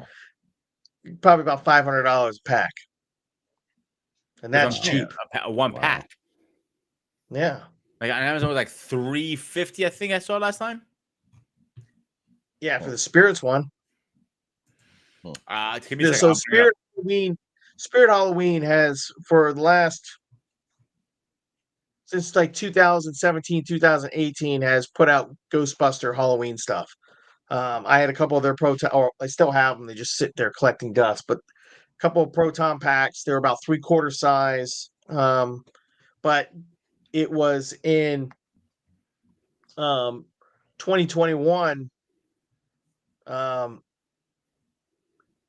Hasbro released what they call HasLab, which is basically a Kickstarter or a funding one of those fundies. And so what they did is they crowdfunded a proton pack, and it was modeled after the Ghostbusters Afterlife, and it was they actually scanned the prop hero pack. But yeah, it's a damn close freaking proton pack. Sounds, lights. The only thing it doesn't do is shoot a neutrino stream. So This one right here is on Amazon, $269.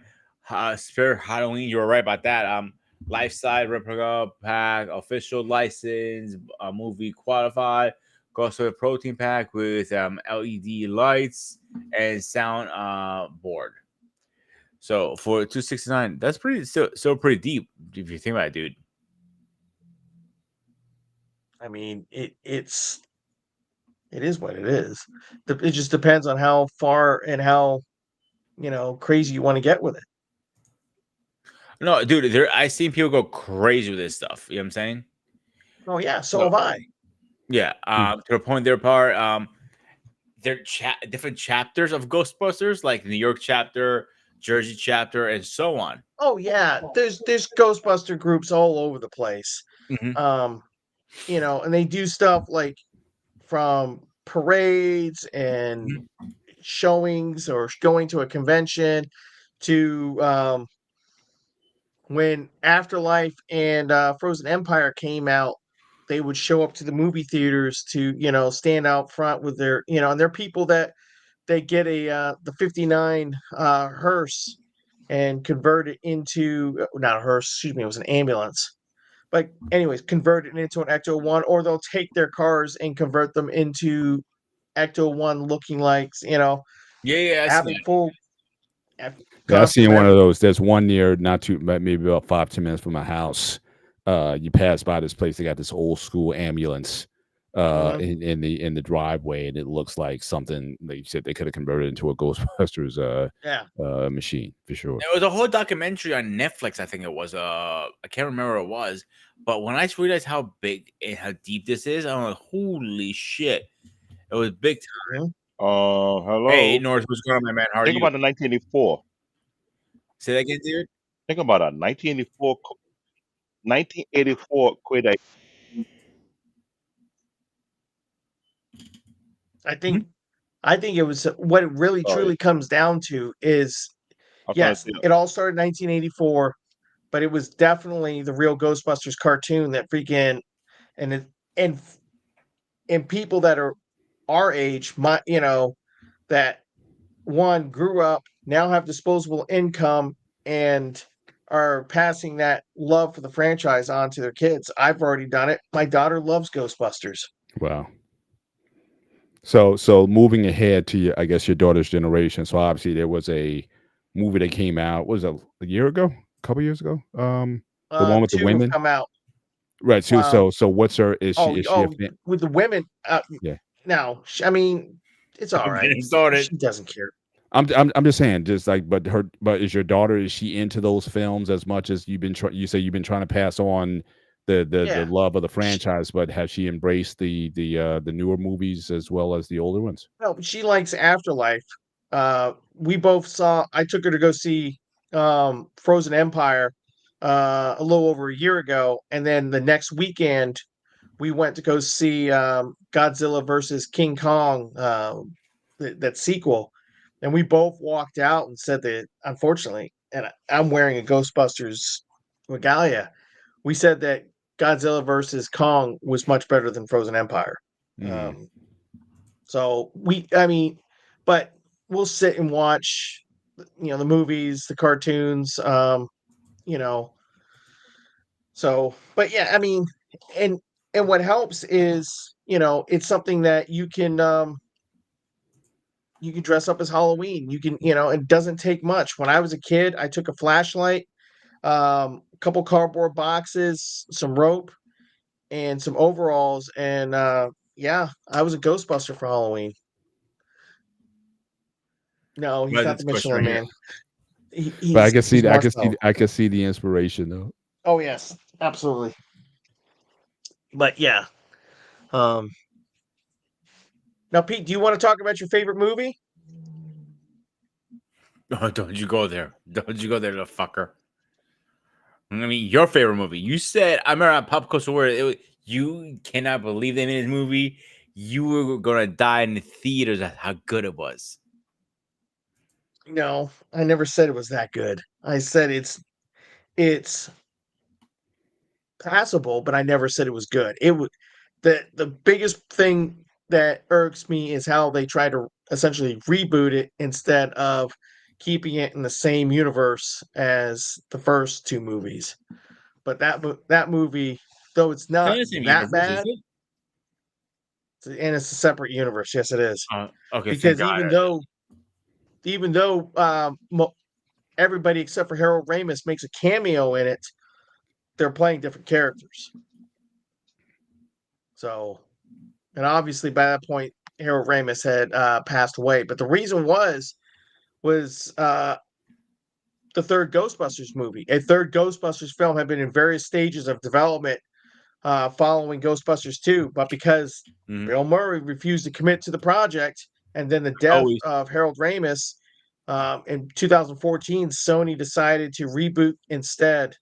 Um, and though some of the original film cast makes cameos, that they're not in it. And it wasn't until November of 2021 with Ghostbusters Afterlife did the original crew come back, Mhm. even though Harold Ramis had passed away. So with the women one, I think it was a garbage.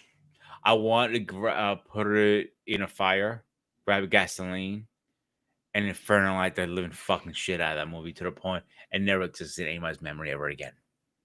I feel sorry for whoever watched that movie. I apologize if you did. Not because I did anything wrong. I apologize you went through that misery, the painful. It's like putting a dildo up David's ass. That's the best way to explain it. And he doesn't like it either. So I'm sorry you went through that. David, I apologize of your pain. But you did not even enjoy it. That's the worst part of it. No, here's my thing. When they did that woman version, I found it disrespectful at first. I'm like, what was the point of doing that? What specific reason? Because right there and there, it's like you're destroying the whole entire franchise if you're trying to say, oh, you want to do something to represent feminism. This movie franchise had nothing to do with feminism. It was a story franchise all the way back to 1984, going by a specific storyline. When you did that complete reboot, I heard a lot of people not show up for the movies.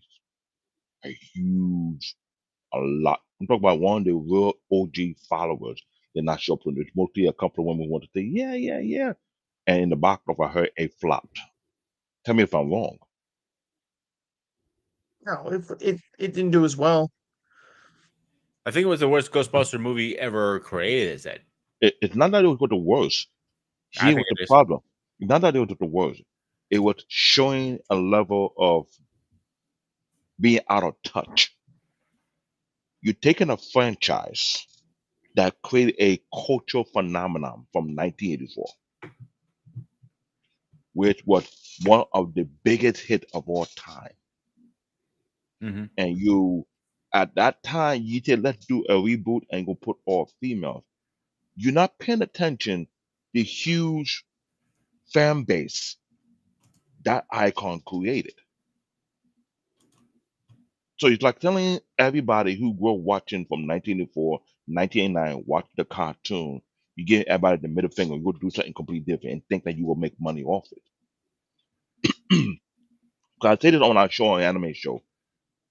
Don't take a franchise that have a huge fan base and think you just do whatever you want with it. Not realize you'll pay the consequences for it. Because we ask anybody who's a movie buffs before the movie come out, you ask, will that actually going to work? They will tell you, no, Yeah, but in 2016, 2015, they didn't believe that. I mean, no. granted, they still don't believe it, but It's they not the fact that really they didn't. didn't.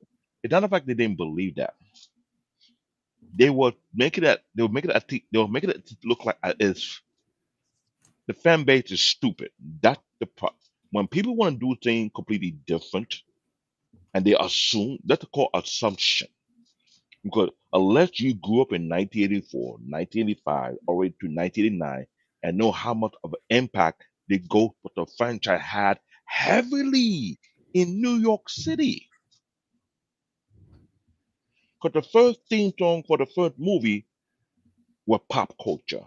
The second one with Bobby Brown making it another extra hit on top of that. Unless you were around Yeah, that time and you understood the phenomenon behind it, what make it's like saying you're saying, you know what? We know better than the fan base. We know they're gonna love it. No, if you don't know the culture of it, then you don't know jack about it. Even though they assume, oh, it's gonna be successful, I was sure. Remember, you had to say earlier in the show that a bunch of chapters of the Ghostbuster fan base. What make you think yeah, they didn't? What make you think they didn't spread the word around and say don't go to the premiere, don't go to the movie, let everybody know do not show up? That's the impact of social media has. So when they did that, I did not go for that movie. I called it before it happened. I said it's not going to succeed. And then to find out they didn't make the money they thought they were going to make. I was weird about it too, David, because when it came out, I remember hearing about it. When I first heard about it, was I think I heard from CQ, if I'm not mistaken. And when I scratched my head, like, why? And I questioned it, and I still question to this day. Why would you even make something like this? Why would you even well, consider it? I instead of rebooting and trying to go a different route. Let's do reverse it. Let's see if we can get more fans. And again, like I said, it's like putting a dildo up David's ass for some reason. Oh, I God. mean, it was who they hired as the director. I mean, go look at freaking how much stuff that Paul Feig has done. That is, I mean, what is it? Wait. Um, They hired a director who was an ultimate failure? yeah, brides. I mean, he had previously done Bridesmaids, The Heat, um, stuff like that. So it's no wonder why it ended up the way it did. And that it's this is what I'm trying to understand about the Hollywood exec or the TV exec who think, okay, we just gotta shove it down these people because they are dumb audience. They don't know what they want anymore. Like seriously, because if that's the thing, have anybody learned from the WWE effect? Whereby when an audience wants something and you want to shut them down their throat, they go rebel and let you know that you suck. Yeah. Has anybody learned from that yet? No. Because it seems to me, it seems to me, we're living in the twilight zone where we the real people who see it for what it is, and the people up there who, no disrespect, but either doing all type of substance and thinking, oh, you gonna put this out there and you gonna love it, and we're gonna look at you like, okay, how much money you put in there? Okay, you go bankrupt on this one. Like seriously, Yeah. You kind of I wonder what mean, would happen if they And again, I don't know again how studios work it, but if some of these guys, I mean, you want to talk about putting incentives or um, stipulations to these guys' contracts to say it's like, look, you green light this film or whatever it is with these changes, whatever, it's going to ride or die. Your career's going to ride or die on these choices that are made. But a lot of times, again, the studios seem to always go with the, always go with something to, has nothing to do with the fan base. Like I said, I think that's a But big thing we don't understand, and that might be a reason why I'm thinking about just going to the cons. I mean, go to places where these people are, talk to these fans about, why they love or why would they think about just why would someone would devote themselves to such fandom. I don't care if it's Star Wars or Ghostbusters, because I didn't know until tonight, Angry. I didn't know that there was a fandom like that rode that hard for the Oh Ghostbusters. yeah. And I'm just saying, like, why not get into a room with some fans and be like, hey, what's driving this? What do you love about it? And then go back and take that information with you. I don't understand the idea of, but studios just making these decisions out of pocket that have nothing to do with the fan base that has kept the fan base alive. Right. Or kept the movie and the franchise alive for all these years. It's an insult to fans. The more I think about it. and I think the So, problem is oh, yeah, okay. I'm sorry. I think No, the no, go ahead, problem with it, the executive don't care about going to the type of convention because There you go. when when I hear from Angry Elf, they're the huge devoted fan base of the Ghostbusters. If they have a devoted fan base for Ghostbusters, what makes it they're not gonna have the thing similar to the Star Wars or to the Star Trek? Because I remember there was a huge rivalry between those particular fan base groups. We are Yeah. Well, die hard I mean, we for Star Wars clearly, and hardcore for Star Trek.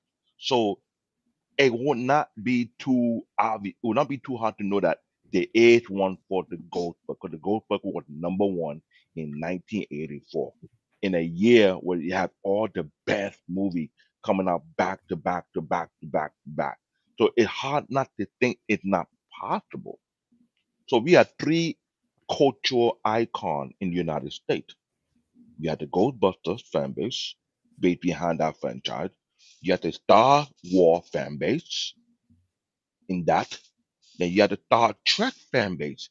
Those were the three biggest fan base we had in the United States. So, David, hang on one second. With Ghostbusters, they call them Ghost Heads, actually, the Oh, friend base. It's a documentary. Look it up. It goes Ghost Head. It's free on Amazon and everything else. It will go in details how deep this is. And they literally go around station 6, is it, Rob, in New York? Ladder 6, where the fire Oh, station. ladder 8. Ladder, thank not an you. eight. Ladder 8. They will celebrate on the same date every year when Ghostbuster 1 come out. That's how Yeah. serious this And is. and that I'm and the serious. funny thing, Watch the documentary. It's And very and fascinating how people and with lives overcome this shit. and so the thing about ladder 8 is one, it was used as only an exterior shot in the original movies. Um, but they have patches and memorabilia. In fact, now they got the Ghostbusters sign outside of the firehouse full time. Um, yeah. So, but yes, that's a big deal. yes, the beginning of June, the first weekend in June is typically Ghostbusters Day, and they've done it for the last couple years. Gathered at Ladder 8 on that Saturday, um, and one of these years I got to get up there for that. Um, you they know, did do anything special last year for the 40th? oh yeah, they had a big old event because that was a couple months after Frozen Empire had come out. Um, Oh no, I don't think no, I take that back. I'm sorry. I think they didn't do anything that special on the 40th because they did it all on Frozen Empire. That's right. For the premiere of Frozen Empire.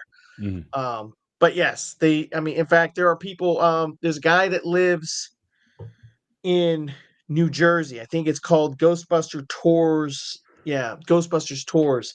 But he has got a replica Ecto 1 and he will drive you all through New York City, taking you to the landmarks like ladder, looking ladder 8, Dana Barrett's It apartment. sounds kind of cool, The actually.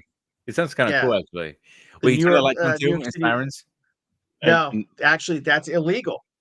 And you know, but they're not actually police lights. They're a little different. Different sound. Nope, no, it's blue, illegal. nope, it's illegal. You can have. I'll tell you this much. I've heard stories. I've heard stories of people getting in trouble because they have the blue lights on because those are reserved for emergencies, Mm-hmm. emergency vehicles. But I've heard people getting in trouble for just having them on, like stationary. And then I've heard people getting in trouble with traveling with just the light bars on there, off, but just having them driving around with it.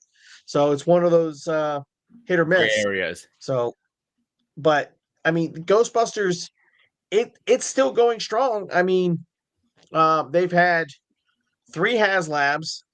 The crowdfunding I was talking about. They did the proton pack, and then 2 years ago they did a trap and PKE meter, which I have, and then I was just like looking at showing. that as you were saying that. I went to Hasbro and they have a lot of shit there, and Yep. it's a little pricey, but it's worth it. I think better than the other one.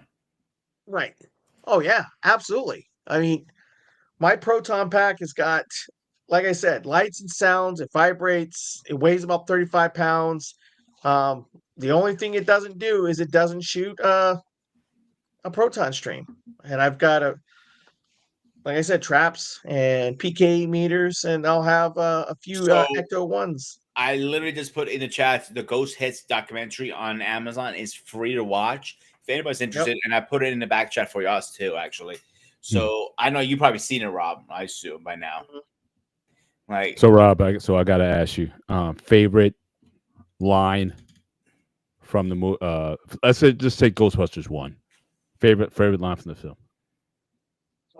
Favorite line? Yes, Your Honor, it's true. This man has no dick. what about you, Paul? Let's go around her circle. Everybody goes. See, I won't even. I can't even repeat the words now. But Bill Murray's delivery, because I remember being in the theater and how something just catches you just like off guard. Like it was so deadpan the way he delivered it. And it was years later before I realized he was the same guy from Die Hard 1 and 2, always playing these guys, these unlikable guys. He's always been that kind of character. But the way it was so much the line, it was just the way Bill delivered it in the heat of the moment, and everyone's freaking out and everything like that. And then the guy's reaction, he wanted to kill Bill Murray at that particular time. Yeah, the way the mayor goes, is this true? Yes, Your Honor, it's true. This man has no dick. But yeah, but he didn't crack a smile. It was just so, I mean, so perfectly delivered. Everybody just fell out. I mean, it just, the only other one I would say, probably, if my second favorite, was when he said, let's show this prehistoric bleep, how we do things downtown or whatever. That was the next one. There's so many great Murray quotes in that. Hey, this guy's not that bad. He's a sailor. We get him laid. We're good. I'm just wondering if that was ad-libbed or was that like fed a line. I mean, I don't know. I mean, Bill, like I said, he's certainly witty, whether people like him or his attitude or whatever. But it wouldn't surprise me at all if he ad-libbed that line. He might have said something else entirely, and they said print. He just winged it. I don't have a favorite line. I have a favorite scene where they were going back and forth with the mayor, and the mayor said, "We'll lock him up." He said, "Okay, we can lock him up." And when the city started to go crazy, they had to bring him back out of the jail. It was like, I thought we were doing fine in the jail. You think we're the troublemaker? Let us be. You figured it out. That was my favorite scene. The part where it's like saying, it's never good to have a dumb politician running your city. You have no clue what the hell he's doing, and the people who's saving you behind, you're gonna lock them up. Because the way they were in prison that time, they was like this the whole time. While the thing going crazy, they're like, I'd rather take a break for now. Let them figure it out. That was my thing. David, actually, I'm similar. Like two are my favorite ones. One, similar to you when everybody's watching. Like hanging over them. Like, yeah, yeah. Do you agree? You wanna help us out too? The inmates are like trying to hover around the map. The second one is Oh the yeah. first one. He goes, I've been slimed. He was on the ground and like he's slimed. Oh man. All right, Rob, you want to start final thoughts? What do you think? I mean, I've You wanna go been, first? like I said, I've been a Ghostbusters fan since '84, and I'm not going anywhere. I, you know, it's as you can see, I've got my attire. I can throw this on at any time. That's the one thing I like about being a Ghostbuster. I got an instant Halloween costume. But yeah, I've shared the love of the Ghostbusters with my daughter, who's just as enthusiastic about it as I am, and yeah, it's great. I will say this: as one of the closest diehard fan of Ghost, but I really love the franchise. I always had an idea: what if they can do a sequel to the movie whereby Ghostbuster in Africa? What will it look like? What it will feel like? How would it come about? Because yes, in Africa, there's a lot of supernatural thing that goes on, and I always felt if they were given that opportunity to do such a movie in a different area, that a completely different, how would they play it? How would it go about? Who would they be battling? Would be something out of their owner or out of their pay grade? Would they feel like this is way too much to challenge? Because when you talk about the Ghost, but it's dealing with so many historical factors that could produce such a thing. Look at the last movie, The Frozen Empire. That had to do something with history. So in my mind, I was thinking if they could do one whereby they're in Africa fighting an ancient ghost that's dating back over 2, 4, 10,000 years, what would the storyline be like and how would we play out? That would be the coolest thing to see. I'm just saying. I love the franchise. I just wish they can go further with it, whereby you don't have to deal with all these lame executive BS in it. That's my final thought. Hey, again, I brought up '84. That could be a topic in and of itself. Movies of 1984, or just movies from '83 to '86. Mhm. But the fact that Ghostbusters was to be number one out of that lineup, which I talked about earlier, says a lot about certainly the phenomena. I would say that the movie was. It stole the summer. The soundtrack stole the summer, and it just sort of grew from there. So it's sort of great, certainly entry.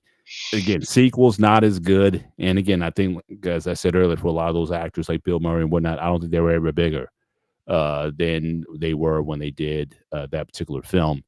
And so it was just again '84. That was just that time when you had tech and digital. Like I said, it's a staple of the '80s, and it certainly is enduring. And again, I'm just finding out tonight about again those who still follow it, and they have put a lot of their energies into it with the costumes and the cards and everything. So it is it's definitely emblematic of the '80s. And I think that fandom isn't stopping anytime soon, regardless of the films, the recent entries that maybe haven't been doing as well, certainly as the former ones. Um, but yeah, it still resonates in hearts and minds of a very loyal fan base. So good discussion tonight. So, if you see somebody dressed up as a Ghostbusters, do me a favor. Let's go ask them two things: who do you call, and how much they charge. That's all. Because when this happens, I know who I'm gonna call, and he's gonna give me a family and friends discount, right, Rob? Shut up before I put a dildo up your ass again, David. Storm blazing, middle finger, or else go to sleep. Oh, what an idiot. But seriously, I think Ghostbusters is one of those series. Is like we're always gonna love them. We're always gonna keep watching them because it's a classic at this point now. I think. Not only Absolutely. that, it survived the massacre what other classic went through, aka Star Wars.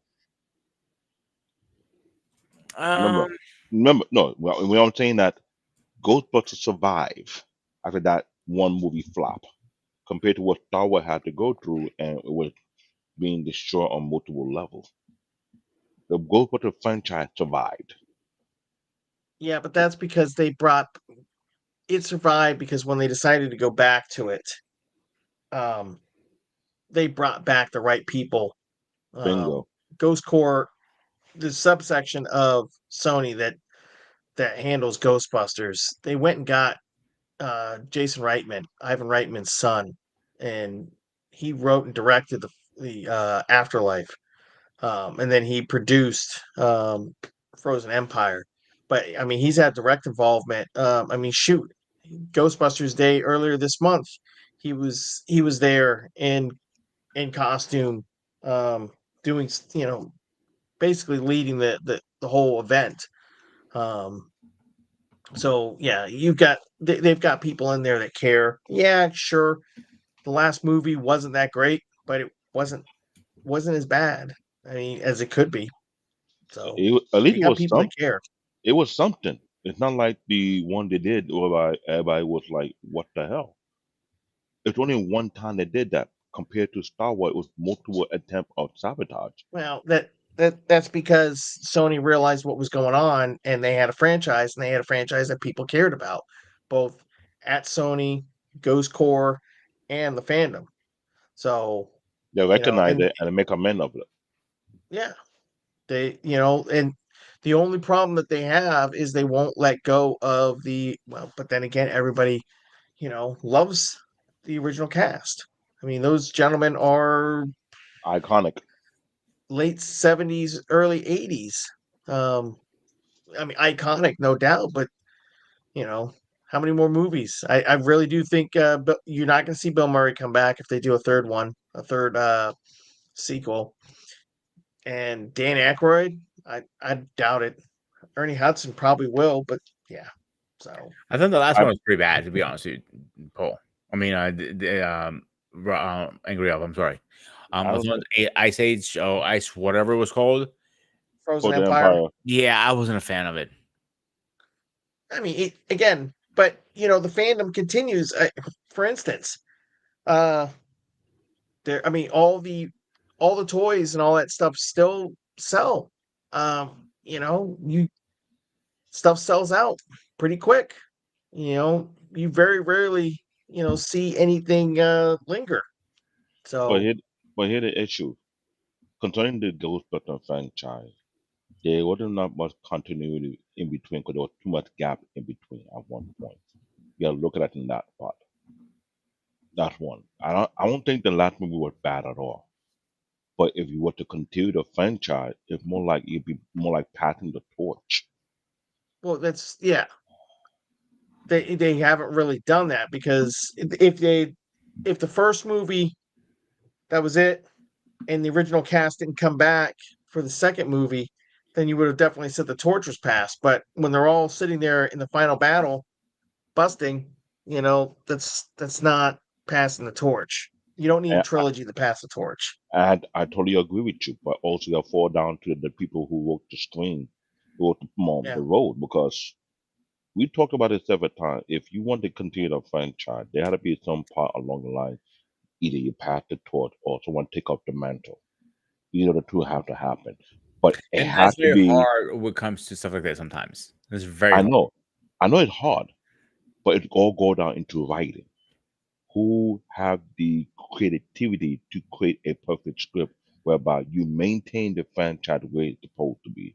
So it's more like either you pass the torch or you pick up the mantle, but it had to be very relatable, connecting to the certain family. Because remember, the first movie put it as a landmark movie after this. It's a landmark movie, either you like it or not. It's too iconic, it's too historic, and made a name for the franchise.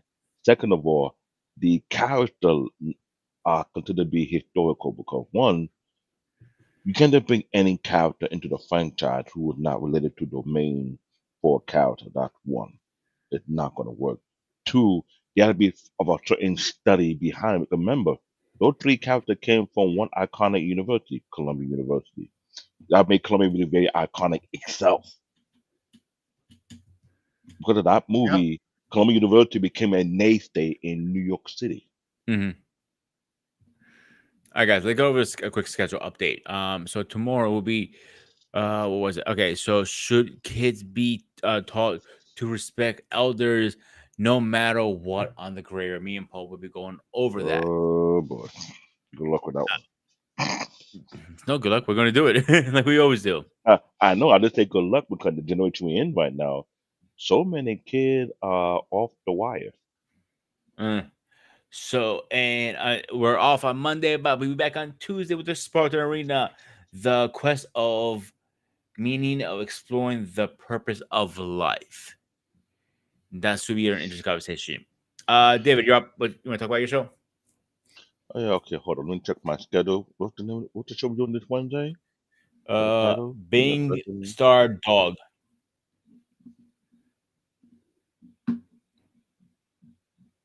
Say that again. Hey, Bang Star Dog. I have no idea. You give me a name, I boy, put a I know you title up. trust. He pronounced I'll it. probably butcher the name. Where you pronounce the name? Yeah, you are butcher. It sounds like a. I want to say it on thing. It sounds like a blue movie. That's the terminology to call back in Africa, and that's not what it is. If I remember, it sounds like Virtue Stray Dog is a nice kind of detective anime. A Bungu Stray Dogs. There is an anime that considered to be not only an instant classic, but it have an instant follower. There is a rivalry between two supernatural detective or anti-detective group. One in particular is another department, either the undercover department or the police department, but based on the supernatural. They got superhuman beings who do the type of what the police cannot do. And they're competing with a rivalry that's almost close to the malicious. Everything interesting franchise, but it's not for the light-hearted mind people, but it is very, very interesting. When I first started to watch it and I got to catch on, I was like, nah, you cannot be slow to understand it because there's so many Easter eggs that throw into the thing. It's almost like challenge your way of thinking and knowledge. Like if you watch Maddox, everybody who know Maddox, what it is, one of the best detective show when you don't have to watch the clue.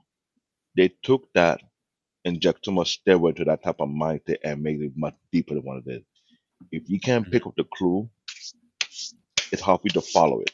It's a great anime series, so we will break it down. It's Bongdu Stray Dog. That's how you pronounce it. 'Cause when you pronounce it, I was like, Hey, you you give me a name, it's good. All right, Paul, you're up for I your know, show. I know you're not used to Japanese name. I get it. Go ahead, Paul.